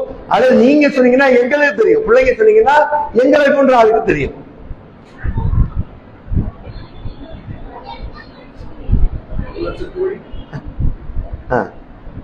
கிட்டத்தட்ட நெருங்கி வந்துட்டீங்க. ஆமா, 3 லட்சம் கோடி கிலோமீட்டர். அதாவது சூரிய ஒளி நம்ம கிட்ட டிராவல் ஆகுறது எவ்வளவு நேரத்தில் வருது? 12 நிமிஷம் ஆகலாம். அங்க லைட் இப்படி இங்க அடிச்சவனே காற்று போயிடுது, வண்டியில லைட் போட்டவனே வச்சு வந்துடுது. அவ்வளவு ஸ்பீடா ஆகுது லைட். எவ்வளவு வருது? 12 நிமிஷம் 11 நிமிஷம் டிராவல் ஆகுது நம்ம கிட்ட. சரி இருக்கட்டும். இப்ப இருக்கா 3 லட்சம் கோடி இந்த பக்கம் கிழக்கு, இப்ப மேற்கு இந்த பக்கம், இங்க ஒரு 3 லட்சம் கோடி. எவ்வளவு ஆச்சு? 6 லட்சம் கோடி கிலோமீட்டர் டிஸ்டன்ஸ். ஒரு கெட்ட வார்த்தை சொன்னா ஒரு நாளைக்கு லட்சம் தூரம் இருக்கான். திறந்தாலே பொல பொல பொலன்னு அம்மா வாய திறந்தா கொட்டும். கோவம் வந்துட்டா அது பாரு வண்டி வண்டியா இறங்கும். அப்ப எவ்வளவு டிஸ்டன்ஸ்? ஒரு நாளைக்கு, ஒரு வாரத்துக்கு, ஒரு மாசத்துக்கு, வாழ்நாள் முழுவதும் அல்லாஹ் காப்பாற்றணும். அப்ப கெட்ட வார்த்தை என்பது நமக்கும் அதற்கும் அவ்வளவு தூரம் இருக்கணும்.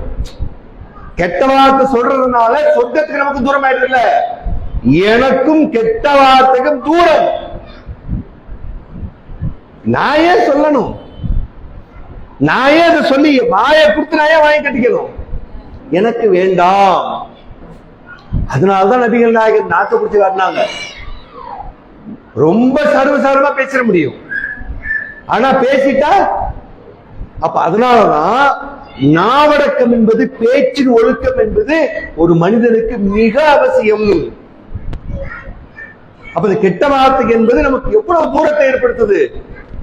நம்ம கணக்குப்படி சும்மா அது நமக்கு ஏதோ அப்ராக்சிமேட்டா இருந்த கணக்குப்படிய ஒரு வார்த்தைக்கு இவ்வளவு டிஸ்டன்ஸ்னா கிழக்கு மேற்குன்னு நம்ம கணக்கு தான் இது. இன்னும் அல்லாஹ் கிழக்கு மேற்குன்னு எங்க வச்சிருக்கானே யாரு கண்டா? கேலக்சி தாண்டி அவுட் ஆஃப் கேலக்சி போயிட்டா என்ன பண்ண முடியும்? அப்போ நாம் அந்த சொல்லுகிற வார்த்தை என்பது வேற யாருக்காக வேணாங்க, உனக்காக வேணாம், எனக்காக, யாருக்காக வேணாம்? அல்லாஹ்வுக்காக, அவருடைய தூதருக்காகவும், எனக்காக, என் இறைவன் எனக்காக சொன்னது. ஆக அந்த சுய கட்டுப்பாடு என்பது நாவடக்கம் தான் முதல்ல வந்து நிற்கும். முதல்ல இது நிற்கும். இந்த கை நீட்டுறதோ அல்லது வேற அதிகாரத்தை பயன்படுத்துறதோ, பொருளாதாரத்தினால் அகந்தை கொண்டு நடந்து கொள்வதோ அது இரண்டாம் பட்சம். முதலில் வார்த்தை பிரயோகம். நான் பொய் எனக்கு தேவையில்லை, அப்படி ஒரு வியாபாரம் எனக்கு வேணாம். பொய் சொல்றது ஏங்க, நீங்க பொய் சொல்லி கோடி ரூபாய் கொடுக்கறத உண்மை சொல்லி 1 ரூபாய் கொடுங்க, சொல்லி பாருங்க நீங்க. அதுதானே பலம். அதனாலதான் ஒரு பெண் ஆணுக்கு எப்படி பலம் சேர்ப்பார்? இந்த இது நாவை கொண்டு, வார்த்தையை கொண்டு. ஏங்க நீங்க 1 ரூபா கொடுப்பான், கஞ்சியை குடிச்சாலும் அல்லாஹ்வுக்கு பயந்து குடிப்போம். அப்படி சொல்லுங்க. எனக்கு தெரியாது, எப்படியோ என் தம்பி வீட்டுக்கு நான் போகும்போது நான் இப்படி போகணும், என்ன மதிக்கணும், அதுக்கு இப்படி வேணும்னா என்ன பண்ணுவான்? பொய்ய சொல்லு, புரட்ட சொல்லு, அதான் நடக்குது. அப்ப பொய் என்பதும் கெட்ட வார்த்தை என்பதும் பெண்கள் மத்தியில் கண்டிப்பாக நீங்கள் தான் பிள்ளைகளுக்கு ஊட்டி வளர்க்க வேண்டும். பொய் வேண்டாம், புரட்டி வேண்டாம், கெட்ட வார்த்தை வேண்டாம். அப்ப கெட்ட வார்த்தை என்பது ரொம்ப ஆக மோசமானது. அப்படி ஒரு வார்த்தையை சொல்ல கொள்ளவும் கூடாது. அது போக பேசுறதுங்கிறது ஒரு அளந்து பேசணும். நல்ல ஆள் பாதி ஆடை பாதின்னு சொல்லுவோம் இல்லையா? ஆள் ரொம்ப ரம்யமா வந்திருக்கிறார், கொட கொட கொட பேசுனா என்ன பண்ணுவோம்? ஐய கொட்ட கொட்ட கொட்ட கொடங்கும் பாப்பா. அதே மாதிரி சில பெண்கள் மத்தியில் ஐயா கொட கொடவும் பாப்பா, அதெல்லாம் பேசக்கூடாது, எங்க ஊர் பகுதி அப்படி சொல்லுவாங்க. இங்க இது மாதிரி உண்டா? கொட கொடன்னு பேசுன்னு சொல்லுவாங்களே, ரொம்ப பேசிக்கிட்டே இருக்கிறாங்க. எங்க என்ன சொல்லுவாங்க? வளவலன்னு வளவலன்னு ஒரு ஏரியாவுக்கு மாறும். வளவளன்னு பேசுறான்ப்பா, நான் வளவல பேசுற முடிச்சிடறேன், கவலைப்படாதீங்க. அது ரொம்ப முக்கியம். இதுக்கே செக் வச்சிருக்காங்க. என்ன பண்றாங்க? மார்க்கத்தை சலிப்பட மேலே நீங்க பேசாதீர்கள். மார்க்கமா இருந்தாலும் சரிதான், சலிப்படையெல்லாம் பேசக்கூடாது. அப்ப அந்த வளவலன்னு பேசுறது அது முதல்ல சொல்ல என்ன பண்றாங்க? இதற்கு ஒரு அழகாக ஒரு பக்குவத்தை சொல்றாங்க பாருங்க. மன்கான யூமினு பில்லாஹி வல் யௌமில் ஆகிர், யார் அல்லாஹ்வையும் மறுமை நாளையும் நம்புகிறாரோ, அந்த விதத்தையும் நீங்க பாருங்களேன். ரசூலுல்லாஹ் சொல்றது நம்ம ரொம்ப இலக்கிய நடையில சொல்றோம். யதார்த்தத்துக்கு வாங்க. யதார்த்தமா இத ரசூலுல்லாஹ் எப்படி சொன்னா, நீ அல்லாஹ்வை நம்புறல்ல, நீ மறுமையை நம்புறல்ல, அப்ப சாதாரண நம்பிக்கையாளா நீ? அதான் அர்த்தம் இருக்கு. நீ அல்லாஹ்வை நம்புறல்ல, மறுமையை நம்புறல்ல. அல்லாஹ் எல்லாரும் நம்பிட்டு போயிடலாங்க. ஒரு ராமசாமி அல்லாஹ் நம்புறாரு, இது அல்லாஹ் கோயில்னு சொல்றாரு. நம்ம அருகில் எவ்வளவு சகோதரர்கள் பள்ளிவாசல் தொழில் நடத்துறாங்கப்பா, நீங்களே அனுபவிச்சிருப்பீங்க. அல்லாஹ் அவங்க நம்புறாங்க, ஆனா அல்லாஹ்வை நம்ப வேண்டிய விதத்தை நம்பல, அங்கதான் மாறுபடுறோம். மறுமையா நம்புறாங்களா? நம்ம மாலிக் யௌமித்தீன் சொல்றோம், இறுதி தீர்ப்புடாயின் அதிபதி. அப்படின்னா என்ன? அவன் எல்லாத்தையும் பிடிப்பான். அவன் நாம் பேசினத, பார்த்தத, நடந்தத, வாழ்ந்தத, உறங்கினத, எழுந்தத ஒன்ன விட மாட்டான், எல்லாத்தையும் எடுத்து பார்ப்பான். அதனால அவன் மாலிக் யௌமித்தீன், இறுதி தீர்ப்புடாயின் அதிபதி. அப்போ அல்லாஹ்வை நம்ம அப்படி வச்சு பார்க்கிறோம். அவங்க அப்படி நம்புறாங்களா? சவுண்ட் போவதில்லை. அவங்க அப்படி நம்புவாங்களா? இப்ப நீ வணங்குற அந்த பணம் உன்னை இப்படி வந்து கேள்வி கேட்குமா? கேட்டு பாருங்க, தெரியல. நீ இந்த படத்தை வணங்குனப்பா, இந்த உருவத்தை வணங்குல, இது வந்து ஒன்னு மறுமையில நீ செத்ததுக்கு அப்புறம் எந்திரிச்சு அது ஒண்ணு வந்து இப்படி கேட்குமான்னு கேட்டு பாருங்க, அதெல்லாம் தெரியலங்க. இதான் நம்பிக்கையில வித்தியாசப்படுத்தி பாருங்க. நம்ம எப்படி நம்புறோம்? ஆமா அவன் கேட்பான். இன்னைக்கு நான் டீயை குடிச்சிட்டு கப்பை தூக்கி போட்டா கூட என்ன வந்து கேட்பான். நான் எனக்கு என்னன்னு அசிங்கப்படுத்த அதை கேட்பான். அப்போ மறுமை, அல்லாஹ்வையும் மறுமை நாளை நம்புவது என்பதுதான் மிகச் சரியான நம்பிக்கை. அதனாலதான் நபிகள் சொன்னாங்க, மன்கான யுமினு பில்லாஹி வல் யௌமில் ஆகிர், யார் அல்லாஹ்வையும் மறுமை நாளை நம்புகிறாரோ ஃபல் யுக்ரிம் ضعيفஹு, தன்னுடைய விருந்தாளியை அவர் கண்ணியப்படுத்தட்டும். வமன்கான யுமினு பில்லாஹி வல் யௌமில் ஆகிர், மேலும் அல்லாஹ்வையும் மறுமை நாளை யார் நம்புகிறாரோ ஃபல் யஸில் ரஹிமஹு, அவர் தன்னுடைய உறவுகளை இணைத்துக் கொள்ளட்டும். மேலும் வமன்கான யுமினு பில்லாஹி வல் யௌமில் ஆகிர், யார் அல்லாஹ்வையும் மறுமை நாளை நம்புகிறாரோ அவர் ஃபல் யகுல் கைரா அவு லியஸ்முத், பேசினால் நல்லதை பேசட்டும் அல்லது வாய் மூடி மௌனமாக இருக்கட்டும். வளவலன்னு பேசாத, பேசினா நல்லதை பேசு. அதனால உட்கார்ந்து பேசக்கூடாதா? அதுக்கெல்லாம் இஸ்லாம் தடை விதிக்கல. வளவலன்னு பேசுறதுன்னா ரொம்ப அடுத்தவங்க டார்ச்சர் பண்ற மாதிரி, அதுதான். ஒரு கூடி உட்கார்ந்து பேசுறோம், அதுக்கெல்லாம் மார்க்க தடை கண்டிப்பா கிடையாது. இஸ்லாம் மிக யதார்த்தமானது. ஒரு ஜோக்கா உட்கார்ந்து பேசிட்டு இருக்கிறோம், ஒரு நல்ல விஷயத்தை பேசுறோம், நடந்த யதார்த்தத்தை உண்மையை பேசுறோம், அது ரொம்ப சிரிப்பா இருக்குது அப்படின்னா தப்பு இல்லை, யாரையும் கேவலப்படுத்தாம. ஏனெனில் அல்லாஹ்வுடைய தூதரவர்கள் தன்னுடைய வீட்டை விட்டு வெளியேறும் பொழுது மஸ்ஜிது நபவிக்கு சற்று வெளியே அந்த வாசலில் அமர்ந்து கொண்டு நாங்கள் கடந்த காலத்தில் செய்தவற்றை பேசி சிரித்துக் கொண்டு இருந்தோம். நம்ம எப்பெல்லாம் இருந்தோம், ஆரம்பத்துல இந்த தௌஹீத் வரத்துக்கு முன்னால என்ன அடையாளம் வரணும் அப்படின்னு சொல்லி அவர்களுடைய அனுபவத்தை பேசி சிரிக்கும் பொழுது நபிகளார் காதில் வாங்கி புன்னகைத்து சென்றார்கள். ரசூலுல்லாஹ் காதல வாங்கிட்டு அப்ப தெரிஞ்சுக்கிட்டியா, அப்படிதான் இப்ப கரெக்டா இருக்கீங்களா அப்படின்னு சிரிச்சுக்கிட்டு ரசூலுல்லாஹ் போனாங்க. இந்த நகைப்பு என்பது யார் மனதையும் புண்படுத்தாது. இந்த பேச்சு என்பது எதையும் கெட்டுவிட செய்யாமல் சீர்திருத்தத்தை பற்றி பேசுவதனால் இப்படி பேசி சிரிப்பதை இஸ்லாம் தடை செய்யவில்லை. அப்படி பேசிக்கணும். ஒரு நேரம் அந்த பள்ளி எப்படி இருந்துச்சு, ஒரு மாதிரியா ஆனா நல்லாவும் இருந்தது, அதே நேரத்துல அது ஒரு மாதிரியா இருந்துச்சு. அப்ப எப்படி இருந்தோம், எப்படி நம்ம இங்க வந்தோம், அல்லாஹ் எப்படி நம்ம கையில கொடுத்தா நினைச்சு பார்த்தா அப்படின்னு சொல்லி சிரிக்க என்ன தப்பு? அது மாதிரி வாழ்க்கை அனுபவங்களை பேசுவதில் என்ன தவறு இருக்கிறது? அதிலிருந்து பாடம் கிடைக்குமையாக பேசிக் கொள்வதில் தவறு இல்லை.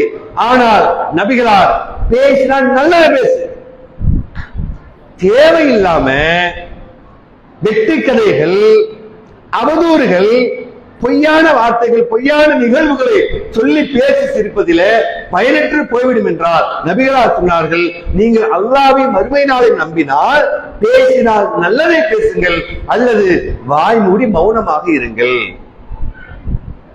அதனாலதான் நபிகள் என்ன செய்வாங்களா, பேசினால் நல்லதை பேசுவாங்க, இல்லையா நிசப்தமாக இருந்துருவாங்க, குறைவாக பேசுவாங்க. அதாவது நபிகள் சொன்னாங்க, நான் அறிந்தது போல் நீங்கள் அறிந்திருந்தால், எனக்குன்னு சொர்க்கம் காட்டப்பட்டது, நரகம் காட்டப்பட்டது, மன்னருடைய சில காரியங்கள் எல்லாம் எனக்கு காட்டப்பட்டது.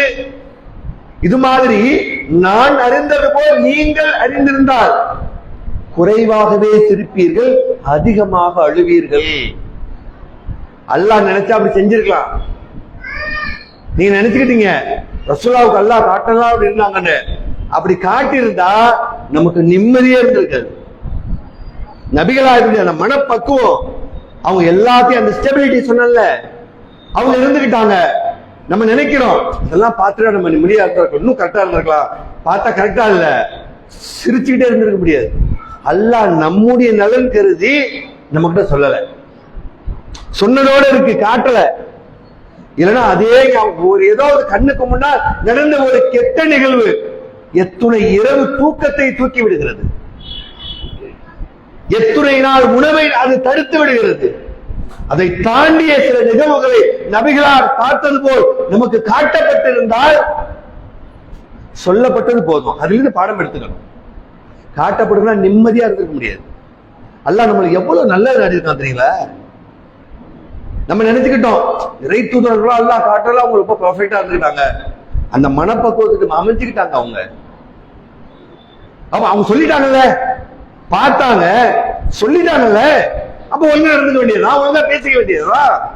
அதனால நபிங்க என்ன சொன்னாங்க, நீங்கள் குறைவாக பேசுங்கள், ரொம்ப அதிகமா பலபலன்னு பேசாதீங்க, அழகா பேசுங்க, நல்லதை பேசுங்கள், ஒருவர் மீது சுப செய்தி சொல்லுங்கள், வஷிரு வலா துஅஸ்ஸிர், நீங்கள் சுப நல்ல வார்த்தை சொல்லுங்க.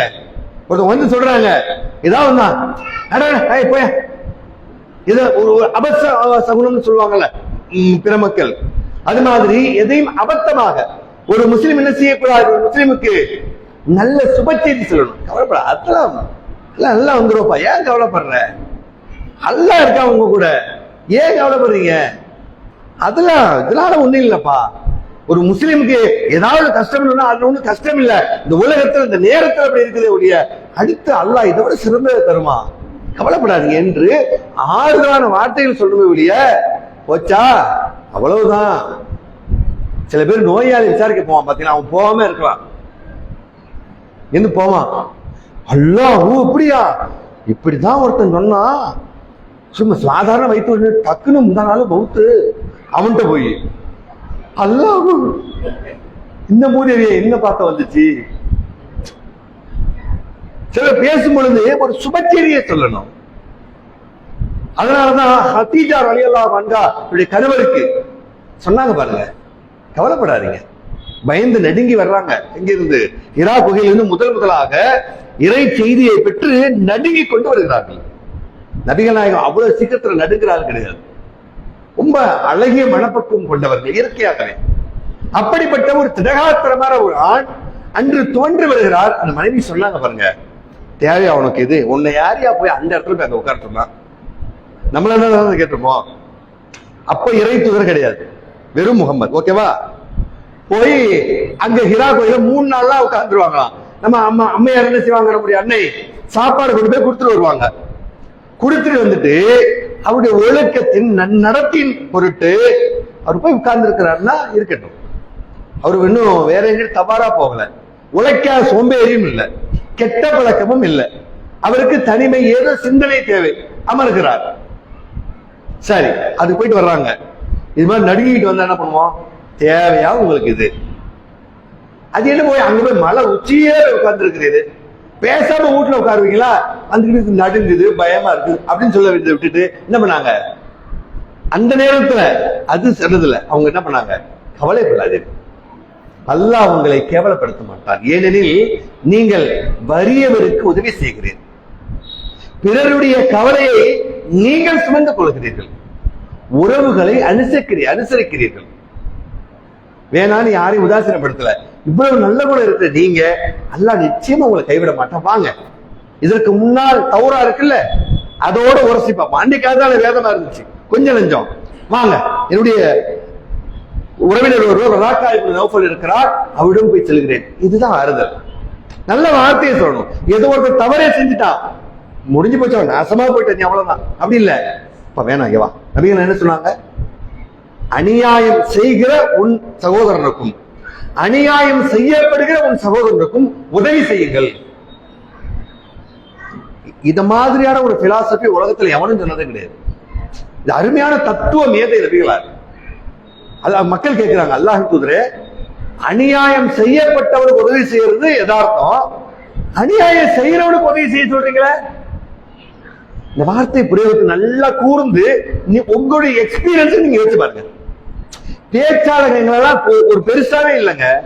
நாங்க பேசுறதுலாம் ஒரு நினைவாற்ற, ஒரு தூண்டுதல் தான். சிந்தனை என்பது உங்களை சார்ந்தது. இன்னைக்கு ஃபீலிங்கு நீங்க உங்க யோசனை ஒரு மாதிரி இருக்கும், ஏன் யோசனை ஒரு மாதிரி இருக்கும். அதான உண்மை.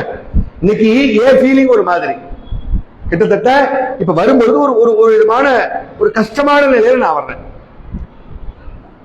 இப்போ என்னுடைய உண்மைக்குமே இப்போ நான் வரும்பொழுது என்ன பார்த்து, என் பையன் என்னோட ஃப்ரெண்டு 2 பேரும் கிணத்து குளிக்க போயிருக்கிறாங்க.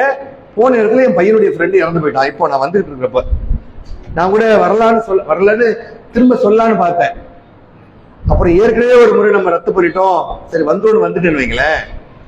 அப்போ இன்னைக்கு என் ஃபீலிங் ஒரு மாதிரி இருக்கலாம் பேச்சுல, நீங்க ஏதாவது நல்ல விஷயங்களை உட்கார்ந்து இருக்கலாம், அல்ல நீங்க ஒரு சோகத்துல இருக்கலாம், ஒரு லாஸ்ல இருக்கலாம், அல்லது இன்னைக்கு ஒரு இறையச்சத்தோட உட்கார்ந்து இருக்கலாம்.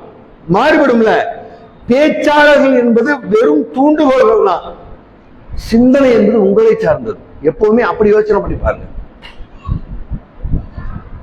அப்போ இப்ப அல்லாஹ்வுடைய தூதரவர்கள் அவ்வாறு சொல்லுகிறார்கள் என்றால், அந்த சிந்தனை என்பது நம்ம கொஞ்சம் யோசனை பண்ணி பார்க்கணும். ஆமா, இதுல எப்படி இருக்குது, நம்ம அப்படி யோசனை பண்ணி பார்க்கலாம், கரெக்ட் தானே என்று அவரவர் சொல்ல. எப்பொழுது எந்த நபிமொழி சொன்னாலும் அந்த ரசனையோடு இல்லாமல் உங்களுடைய யோசனைக்கு வையுங்கள். ரசனை பயனளிக்காது, யோசனை பயனளிக்கும். அப்போ அல்லாஹ்வுடைய தூதரர்கள் அந்த பேசின் பொழுது, அவருடைய ஒரு மனிதருக்கான ஆறுதலின் போது என்ன பண்ணணும்? நீங்க அவ்வாறு செய்யாதீங்க, நாசமா போறீங்க. அப்ப ரசூலுல்லாஹ் என்ன பண்றாங்க? அப்ப இந்த இடத்துல பாருங்க, அநியாயம் செய்யறவனுக்கும் செய்யப்பட்டவனுக்கு உதவி செய்யுங்கிறாங்க. எவ்வளவு பெரிய படிச்சுட்டு எனக்கெல்லாம் மெய் சிலிர்த்து விட்டேன். அல்லாஹ் தூதரே, அது என்ன அநியாயம் செய்யறவனுக்கு போய் உதவி செய்ய சொல்றீங்க? ரசூலுல்லாஹ் சொல்றாங்க, அவனை தடுப்பதுதான் அவனுக்கு நீ செய்கிற உதவி. ஒருத்த அநியாயம் செய்யறான், அவனை போய் தடுத்துரு. ஏன்னா அது நீ அவனுக்கு செய்யற உதவி. அப்ப உதவி எந்த விதத்துல இருக்கு, இதுல எவ்வளவு பெரிய தத்துவம் அடங்கி இருக்கு, யோசனை பண்ணி பாருங்க. அப்போ அநியாயமா பேசுறானா, பேசாதீங்க, வாங்க பேச, முதல்ல உட்காருங்க என்று சொல்லி நிறைய நபர் இப்ப என்ன பண்றோம்னு கேட்டா, கெடுகட்டு போட்டு நமக்கு ஏன் வம்பு, சொல்லவே வேணாம். அந்த பலா ரீல்ஸ்ங்கிற பேர்ல இன்னைக்கு பண்ற அட்டகாசங்கள் கையில வந்துருச்சு. இன்னைக்கு கொஞ்சம் நஞ்சம் இல்ல. அதுவும் குறிப்பாக இஸ்லாமிய பெண் பிள்ளைகள் அவங்க என்ன நினைச்சுக்கிட்டாங்கன்னா, பொதுவா இஸ்லாமியர்கள் மத்திய பொம்பளை பிள்ளைங்க மத்தியில என்ன மாதிரியான ஒரு கருத்து விதைக்கப்படுதுன்னா, எல்லாம் சுதந்திரமா இருக்கிறாங்க, ஆண்கள் எல்லாம் ரொம்ப சுதந்திரமா ட்ரெஸ் பண்ணி இருக்கிறாங்க, நம்மளை வந்து ட்ரெஸ்ஸா போட்டு ஒரு மாதிரி அடக்கி வச்சுட்டாங்க, நமக்கு சுதந்திரமே இல்லை, இந்த பருதாங்கிறது ஒரு பெரிய கஷ்டம் அது அப்படிங்கிற மாதிரி ஒரு கோரில கொண்டு வந்து விட்டுட்டான். முதல்ல தங்கத்துக்கும் தகரத்துக்கும் உள்ள வித்தியாசம் தெரிஞ்சுக்குங்க. தகரத்தை ரோட்ல தான் போட்டு விற்கணும், தங்கத்தை ஷோரூம்ல தான் விற்கணும். ஒண்ணுக்கு 4 லாக்கு தேவை. அது மாதிரி பெண்கள் என்பவர்கள் தங்கத்தை போன்றவர்கள். உங்களுக்கு பாதுகாப்பு அதிகம் தேவை, அதனால் உங்கள் மதிப்பு கூடுதே குறைவில்லை. முதல்ல தெரிஞ்சுக்குங்க. இப்ப ஏன்னா சோசியல் மீடியா எல்லாம் ஆயிடுச்சு, போடுறா குத்தாட்டத்தை, எங்க பார்த்தாலும் ரீல்ஸ், எதுல பார்த்தாலும் ரீல்ஸ். ரீல்ஸுங்கிற பேர்ல எல்லாம் நாசமாய் போயிட்டு இருக்கிறத நம்ம பார்க்கணும். நீங்க வீட்டுல ஆரம்பத்துல பாத்தீங்கன்னா அந்த டிவி பாக்குறத ஒரு பெரிய பிரச்சனை. 80s 90s உங்களுக்கு தெரியும். அப்போ டிவி பார்க்கத்தான் அவ்வளவுதான். எங்க பாட்டி எல்லாம் புத்தகம், அப்போ புத்தகம் படிப்பாங்க. எங்களுக்கு முந்தைய தலைமுறைகள், எங்களுடைய தாய் தப்ப நிலைமை என்ன பண்ணுவாங்க, புத்தகம் படிக்கிறது வழக்கம். அதுல கதை வரும், அதை படிச்சு நாசமா போறீங்க, இந்த கதையை படிச்சுப்பாங்க. அதை இப்படி அடுத்து டிவி வந்துச்சு. டிவி பார்க்காத கண்ணு கெட்டு போயிடும், ஒரு 7 அடி பின்னால் தள்ளிட்டு பாருங்க, இதெல்லாம் பார்க்காதீங்க அப்படின்னு இருந்துச்சு. இப்ப அதெல்லாம் பரவாயில்லன்னு ஆயிடுச்சு. டிவி பார்த்தாலாவது அந்த புள்ள என்ன பார்க்கணும்னு அத்தனை பேருக்கும் தெரியும். என்ன பார்க்கிறோம் எல்லாருக்குமே தெரியும். செல்போன் சொல்லவே வேணாம். என்ன பாக்குறீங்க, எதுல பாக்குறீங்க, எப்படி பாக்குறீங்க, ஒண்ணுமே தெரியாது. எல்லாருக்கும் பிரைவேசிங்கிற பேர்ல போயிட்டோம். ஆனா அப்படி பிரவேசம் எங்க இருந்துங்கிறது புரிஞ்சுக்கணும். ரீல்ஸ்ங்கிற பேர்ல இன்னைக்கு பெண் பிள்ளைகள் போடுற ஆட்டம் இல்ல கொடுமை என்னன்னு கேட்டீங்கன்னா, ஒரு 2 நாளைக்கு முன்னாடி இந்த கேரளா பெண்கள் எல்லாம் தெரிஞ்சிருப்பீங்க, போன வாரம் சிஞ்சிதா அப்படிங்கிற பெண் போட்டு அரெஸ்ட் பண்ணிருக்கிறாங்க. அது உள்ள போது அது நான் நேரம் இல்லை, விரிஞ்சு சொல்ல உங்களுக்கு எல்லாம் தெரியும், ஓகேவா? அதுக்கு 2 பொம்பளை பிள்ளைங்க வந்து பேசுறதா கொடுமையா இருந்துச்சு எனக்கு. 2 பிள்ளைங்க வந்து அதை பத்தி பேசுதுங்க. யாரு? இந்த 2 ட்வின்ஸ் மாதிரி பிள்ளைங்க டான்ஸ் ஆடுதுங்கல்ல, இந்த ரோட்ல எல்லாம் போயிட்டு திருவிழா எல்லாம் போய் ஆடுங்க. அந்த பிள்ளைங்க என்ன பண்ணுதுங்க, அதுங்க வந்து உட்கார்ந்துகிட்டு சொல்லுதுங்க, இது மாதிரி பெண்கள் சுதந்திரங்கிற பேர்ல இது மாதிரிலாம் ரீல்ஸ் போடக்கூடாது. சொல்றது யாருன்னு எந்த லட்சணத்துக்கு ஆயிடுச்சு பார்த்தீங்களா? உபதேசம் செய்யற பிள்ளைங்களே எந்த லட்சணம் ஆயிடுச்சு. ஷால் இல்லாம, மேல ஷால் கூட இல்ல, மேல தலைக்கு மேல விடுங்க, போட்டிருக்க சுடிதாருக்கு மேல ஷால் கூட இல்ல, 2 பிள்ளைங்களும் பேசுதுங்க. இது மாதிரி ஹராஸ்மெண்ட் ஆகுதுன்னா பெண்களுக்கு மட்டும் இல்ல, ஆண்களுக்கும் ஹராஸ்மெண்ட் தான் இது அப்படின்னு சொல்லி அதுங்க உபதேசம் பண்ணுங்க. லட்சணம் எப்படி போயிட்டு பாருங்க. அப்ப இது பெட்டரா தெரியும், அதை விட இது பெட்டரா தெரியும். பரவாயில்ல, இந்த பிள்ளைங்க நல்ல பிள்ளைங்க. அப்ப அது போடுற டான்ஸ ரசிக்க ஆரம்பிச்சிடும். அப்ப நம்ம என்ன பண்றோம்னா, இது போடுற ரீல்ஸுகளை நாம எதாட்டமா பார்த்துட்டு இருக்கோம்ல, அதுதான் அந்த பிள்ளைங்களுக்கு வழிவகுக்குமே. நாம முதல்ல போனை தூக்கி எறிங்க. எல்லாரும் கூடி உட்கார்ந்துக்கிட்டு வீட்டுல வைஃபை போட்டுக்கிட்டு எல்லாரும் வைஃபைல கனெக்டடா இருக்கணும். வைஃபோட ஒழுங்கா இவன் கனெக்டா இருக்க மாட்டேங்கிறான். வைஃபையோட இருந்து என்ன பிரயோஜனம்? அப்ப பாஸ்வேர்டு வேற ஒருத்தான் போட்டு போயிடலாம். இதான் நடக்குது. வீட்டுல உட்கார்ந்து பிள்ளைகள்கிட்ட பேசணும்.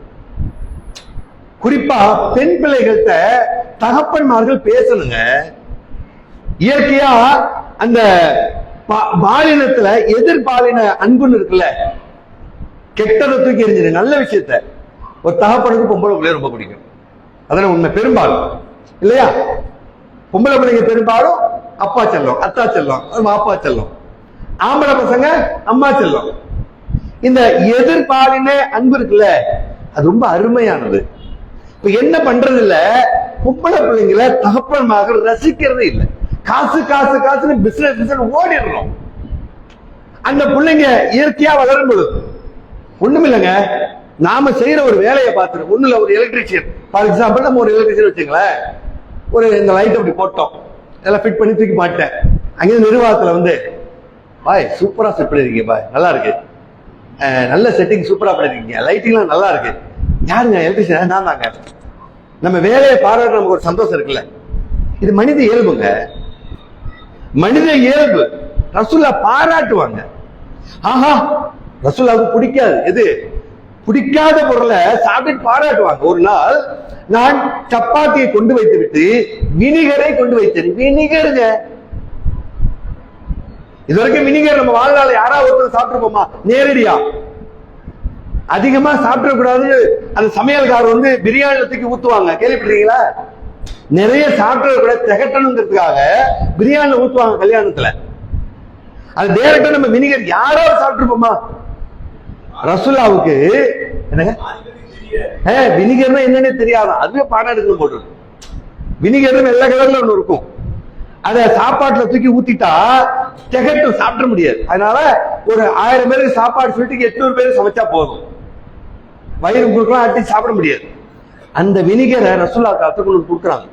நீங்க இந்த குளிர் பிரதேசத்துக்கு போனீங்கன்னாக்கா இந்த பச்சை மிளகா, கேரட்டு இதெல்லாம் நறுக்கி வினிகர்ல ஊற போட்டு வச்சிருப்பாங்க. புளிப்பால உப்பா இருக்கு பாருங்க, அதுதான். அதை கொண்டு வந்து வச்சு சப்பாத்தி அந்த ரொட்டிக்கு தொட்டு சாப்பிட்டா புளிச்சு போயிடுச்சு. அது அதை சாப்பிட்டுட்டு அடடே இது நல்லா இருக்கிறது, எப்படி மாமனிதர், அடடே இது நன்றாக இருக்கிறது. அந்த மனைவி கஷ்டப்பட கூடாதான், இதை கொண்டு போய் வச்சமே, இத போய் அவன் கணவர் சாப்பிடுறாரு அப்படின்னு கவலைப்படக்கூடாது. இதுக்கு சைடு சூப்பரா இருக்குமா அப்படிங்கிறாங்க. இந்த பாராட்டும் குணம் வேண்டும். மனைவி சமைச்சா ஒருவேளை சரியாவே இல்லை, அவங்களே கேட்டா கூட நீ பச்சை தண்ணி கொடுத்தாலே அது பாயாசமா சொல்லி பாருங்க. நல்ல வார்த்தை, அல் கலிமத்து தையிபா அல் கலிமத்து தையிபத்து சதகத்துன். நல்ல வார்த்தை என்பது பெரும்பாலும் வீட்டுல அப்படிதான் ஓடிட்டு இருக்கோம். நிறைய பாதிக்கப்பட்டிருப்பாங்க போடுங்க எண்ணெய்மார்கள்லாம்.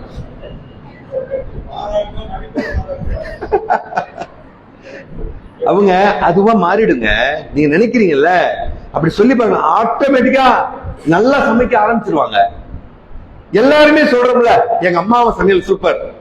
இப்ப நான் சொல்றேன்னு வச்சுங்களேன், ஒரு உதாரணத்துக்கு நான் சொல்றேன், எங்க அம்மா சமையல் மாதிரி வராது, இதைத்தான் என் பையனும் சொல்லுவான், எங்க அம்மா சமையல். ஆனா எனக்கு மனைவி சமையல் நல்லா இருக்கும்.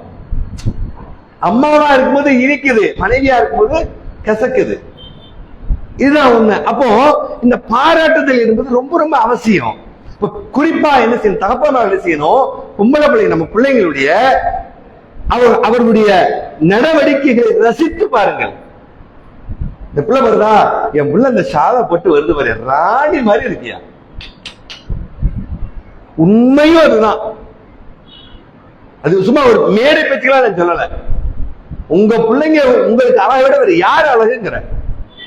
என் மகள் நான் ரசிப்பதை விட யாரால் ரசிக்க முடியும்? என் பிள்ளை அவள், என் மகள் அவள், எனக்கு கிடைத்த தேவதை அவள்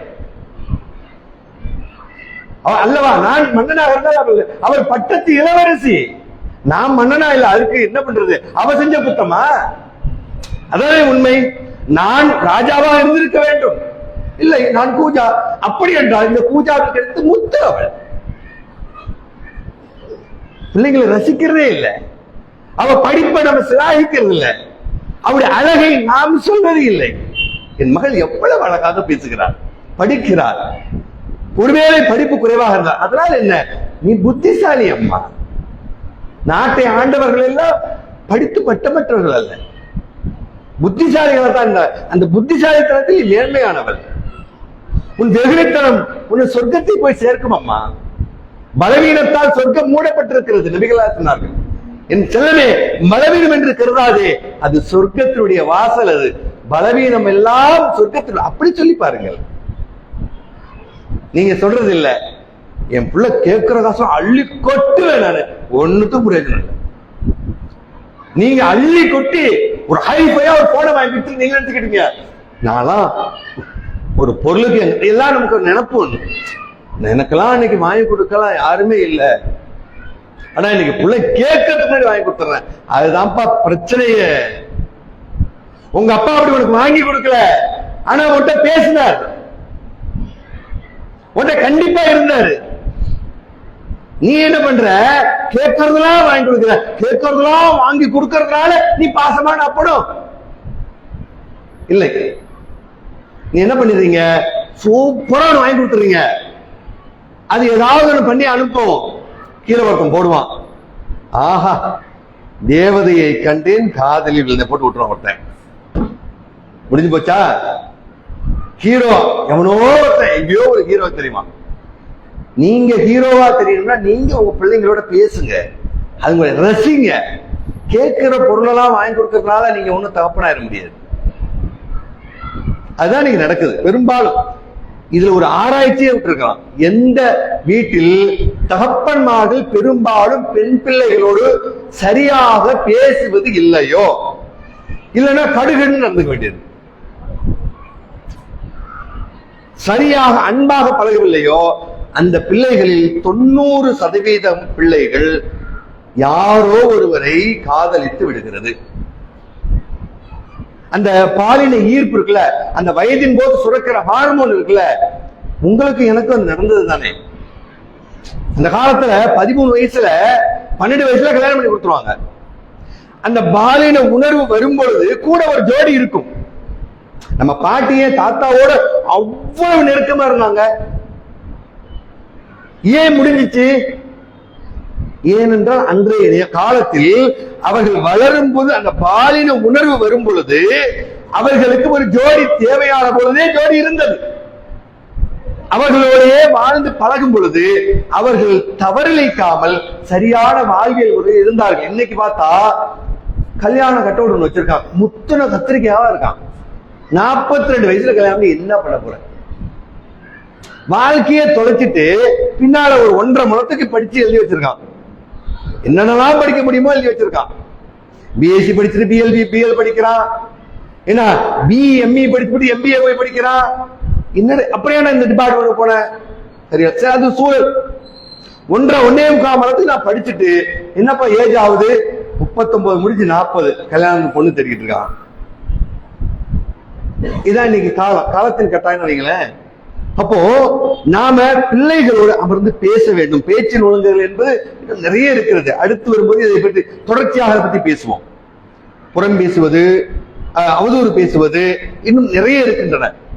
அப்போ இந்த செல்போன் என்பது இன்றைக்கு பெரும்பாலும் எல்லாரும் சிக்கி தெரிவிப்பது. ஆண் பிள்ளைகளை பொறுத்தளவுக்கு தாயோடு முதலில் நாம் அன்பு கொள்ள வேண்டும், தாயோடு காதல் கொள்ள வேண்டும். அதான் உண்மையான அன்பு. நபிகள் சொல்றாங்கல்ல, உன்னிடத்தில் அல்லாஹ் தூதரே நான் மிகவும் நேசத்திற்குரியவர் யார் இந்த உலகத்தில்? உன் தாய். 2வது உன் தாய், 3வது உன் தாய். அப்போ 3 பொசிஷன் உங்களுக்கு. சரி, இந்த 3 இடத்துல இருக்கிற அளவுக்கு நான் இருக்கனா? அம்மாவும் யோசிக்கணும். அவன் என்ன அன்பு செலுத்துவதற்கு 3 இடத்தில் நான் தான். 3 பரிசு எனக்கு தான். First prize, second prize, third prize. 3 என் பிள்ளைக்கு நான் தான் வாங்கணும், நான் தான் டாப்பு.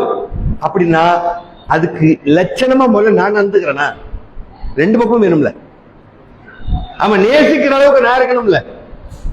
அப்போ என்னுடைய ஆடை ஒழுக்கம், என்னுடைய பேச்சின் ஒழுக்கம், கணவன் மனைவிமாக முதலில் பிள்ளைகள் மத்தியில் வாழும் பொழுது நம்மிடம் ஒரு ஒழுக்கம் இருக்க வேண்டும். இன்னைக்கு நிறைய பேர்கிட்ட இல்ல. சினிமாவை பார்த்து பார்த்துட்டு இவங்க பெரியவங்க பண்றதுதான் பிள்ளைங்க டபுள் மடங்கா பண்ணுது. இவங்க அதுதான் அந்த காலத்துல எல்லாத்துக்கும் ஒரு கட்டுப்பாடு வச்சிருந்தாங்க. வீட்டுக்குள்ள இருக்கும் பொழுது கணவன் மனைவிக்குள்ள ஒரு பேச்சு எல்லாம் ஒரு ஒழுக்கம் இருக்கணும். பிள்ளைகளுடைய பார்வைக்கு படும்படியான சில நடவடிக்கைகள் நம்மிடம் இருக்கக்கூடாது. நாம ஒழுக்கமா இருக்கணும். பேச்சை விட செயலுக்கு வலிமை அதிகம். அதுல நீங்க தவறு மிச்சத்துல பிள்ளைகள் என்ன செய்யும்? அந்த சூழல் தவறு கொண்டு போய்விடும். ஆகவே அந்த தாய்மார்கள் சின்ன பிள்ளைகள்ட்ட முதல்ல நம்முடைய ஆடை ஒழுக்கம் என்பது நாம கரெக்டா பர்ஃபெக்டா இருக்கணும். எங்க அம்மா அவ்வளவு பர்ஃபெக்டா ஹிஜாப்ல இருப்பாங்க, அந்த பிள்ளையும் அப்படி எதிர்பார்ப்பு தன்னுடைய மனைவி. அப்ப இது போன்ற இந்த வலைதளங்கள் என்பது நமக்கு வைத்திருக்கின்ற வலை. அதில் வலையில் விழுந்து விடக்கூடாது என்றால் நாம் நம்முடைய குடும்பத்தோடு அமர்ந்து நம்முடைய முதல்ல அமர்ந்து உட்கார்ந்து பேசணும். அட்லீஸ்ட் வாரத்துல 1 நாள் 2 நாள் இந்த போன் எல்லாம் தூக்கி கிடாச்சிட்டு சும்மா சைலண்ட்ல போட்டுட்டு, அல்லது ஏதாவது ஒரு போனை வச்சு, அல்லது ஒட்டுமொத்தமா தூக்கி ஓரம் கட்டிட்டு உட்கார்ந்து எல்லாரும் பேசுங்க. இன்னைக்கு என்னுடைய அனுபவம் தங்க, நீங்க உங்க ஸ்கூல் அனுபவம், நீ வீட்டுல சமையல் அனுபவம். இன்னைக்கு ஸ்கூல் 5 நாள் போனீங்கல்ல, அதுல இப்ப என்னென்ன பிரச்சனை? அம்மா சாப்பாடுல லேட்டா, நான் உங்களை கூட்டுறது போட தவறா, நீங்க கொண்டு போய் ஏதாவது ஒண்ணு பேசலாம். பேசும் பட்சத்துல அந்த பிள்ளைங்க நம்மளை அன்பு கொள்ள ஆரம்பிச்சிருவாங்க. அப்படித்தான் ரசூலுல்லாஹ் காலத்துல அவங்க அப்படிதான் குடும்பத்தை நடத்தினாங்க. அப்ப பேசுறது யார்கிட்டயோ போய் மன்னிக்கிறதுக்கா பேசுறது, இந்த ஏக்கம் எல்லாத்தையுமே இருக்கா சொல்லி நான் முடிச்சிடுறேன். இந்த ஏக்கம் எல்லாத்தையுமே இருக்கு, அதை சரியா நம்ம வடிகால கொண்டு போல. இந்த பிக் பாஸ் அப்படிங்கிறதுல என்ன நடக்குது சொல்லுங்க பாப்போம். பிக் பாஸ்ல என்ன நடக்குது? ஏதாவது ஆட்டம் பாட்டம் நடக்குதா? வேற ஏதாவது ஒண்ணுமே இல்ல. இவங்க அவங்க பேசிக்கிறாங்க, அவங்க அங்க பேசிக்கிறாங்க, அங்க சண்டை போட்டுக்கிறாங்க, இதான் நடக்குது இல்ல. இத பாக்கிறதுக்கு இன்ட்ரெஸ்டா இருக்கா இல்லையா? அப்ப நமக்குள்ள ஒரு ஏக்கம் இருக்குது, குடும்பமா உட்கார்ந்து நம்ம பேசல. அப்ப யாரோ ஒரு நாள் கரிசோட பேசுறது நமக்கு ரசனையா தெரியுது. ஏன் அதை நம்ம பேசிக்குவோம்? நம்ம வீட்டுல 1000 நல்லது கிட்டது இருக்கு, அதை பத்தி பேசிக்குவோம், அதுல இருந்து திருந்திக்குவோம், வருந்திக்குவோம். அப்ப இந்த அம்சங்கள் எல்லாருடைய உள்ளத்திலும் இருக்கிறது. ஆகவேதான் இந்த உபகரணங்களை தூக்கி எறிந்து விட்டு, அதுக்குன்னு இது வேணான்னு சொல்லல, இது நம்மளை பயன்படுத்தக்கூடாது, நாம தான் இதை பயன்படுத்தணும். இன்னைக்கு எல்லாம் என்ன ஆயிடுச்சு, பொருட்கள் நம்மளை பயன்படுத்த ஆரம்பிச்சிருச்சு. ஆகவே இந்த பொருட்களை பொருட்களாக வைத்து விட்டு நாம் நம்முடைய குழந்தைகளோடு பேசி பழகினோமே ஆனால் அந்த குழந்தைகள் எதிர்காலத்தில் அவங்க எப்போ அதை உரசி பார்ப்பாங்க, பா எங்க தாய் தாப்பா எங்களோட அப்படி பேசுறாங்க பழகினாங்கப்பா, இல்லைன்னா நானும் இப்படிதான் நாசமா போயிருப்பேன் அப்படின்னு அவங்க பிள்ளைங்கள்ட்ட அவங்க பேசுவாங்க.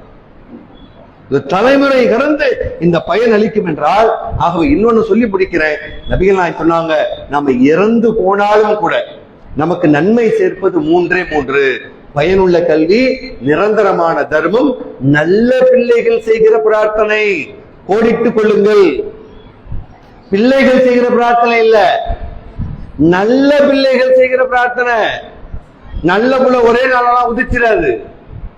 உங்க வாழ்நாள் முழுவதும் நீங்க இருக்கிற வரைக்கும் அந்த பிள்ளைங்களை காத்து காத்து வளர்ந்தால் மட்டும்தான் அது நல்ல பிள்ளையா இருக்கும் பெரும்பாலும். அதுக்கு மேல அல்லாஹ்வுடைய விஷயம் கையில உள்ளது.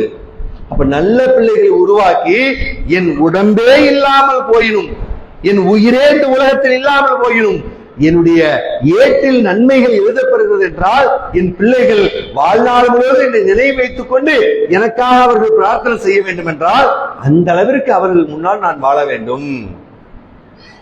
அதற்கு எதையெல்லாம் தடையாக இருக்கிறதோ அதை தூக்கி எறிய வேண்டும் என்றால் நாம் நம்முடைய குடும்பத்தில் அமர்ந்து இது போன்று மார்க்க காரியங்களை பேசி பகிர்ந்து கொண்டோமே ஆனால் அது நமக்கு மறுமை விளக்கும் பயனளிக்கக்கூடிய ஒரு நற்பாக்கியமாக இருந்து கொள்ள வேண்டும். ஆகவே நம்முடைய பேச்சின் ஒழுங்குகள் என்பது பொய் பேசாமல், நாம் கெட்ட வார்த்தை பேசாமல், படபடத்து பேசிவிடாமல், அதிகம் பேசிவிடாமல், அழகாக நேர்மையான சொல்லை பேசி நம்முடைய பிள்ளைகளையும் அவ்வாறு வளர்த்தோமே ஆனால் அது இந்த உலகத்தில் மட்டுமின்றி மயரும் அருமைக்கு பயனளிக்கும். அப்படிப்பட்ட பயனுள்ள வாழ்க்கை எல்லாம் அல்லாஹ் ரப்பல் ஆலமீன் நம் அனைவருக்கும் ஆக்கி அருள்வானாக. வாஹிது அவனானில் அல்ஹம்துலில்லாஹி ரப்பில் ஆலமீன். அஸ்ஸலாமு அலைக்கும் வரஹ்மத்துல்லாஹி வபரகாத்துஹு.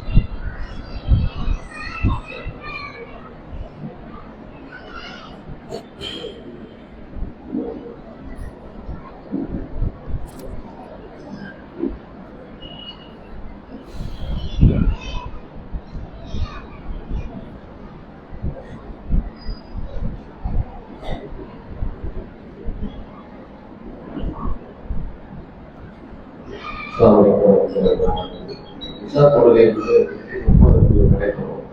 பெண்கள் தொழக்கூடிய அதே மாதிரி சாப்பாடு உணவு ஏற்பாடு செஞ்சிருக்காங்க. பெரியவங்களுக்கு தனியாக, சிறியவங்களுக்கு தனியாக ஏற்பாடு செஞ்சிருக்காங்க. அதை கேட்க நிகழ்ச்சியை கலந்து கொண்ட இந்த நிகழ்ச்சியை சிறப்பாக நடந்து எல்லாம்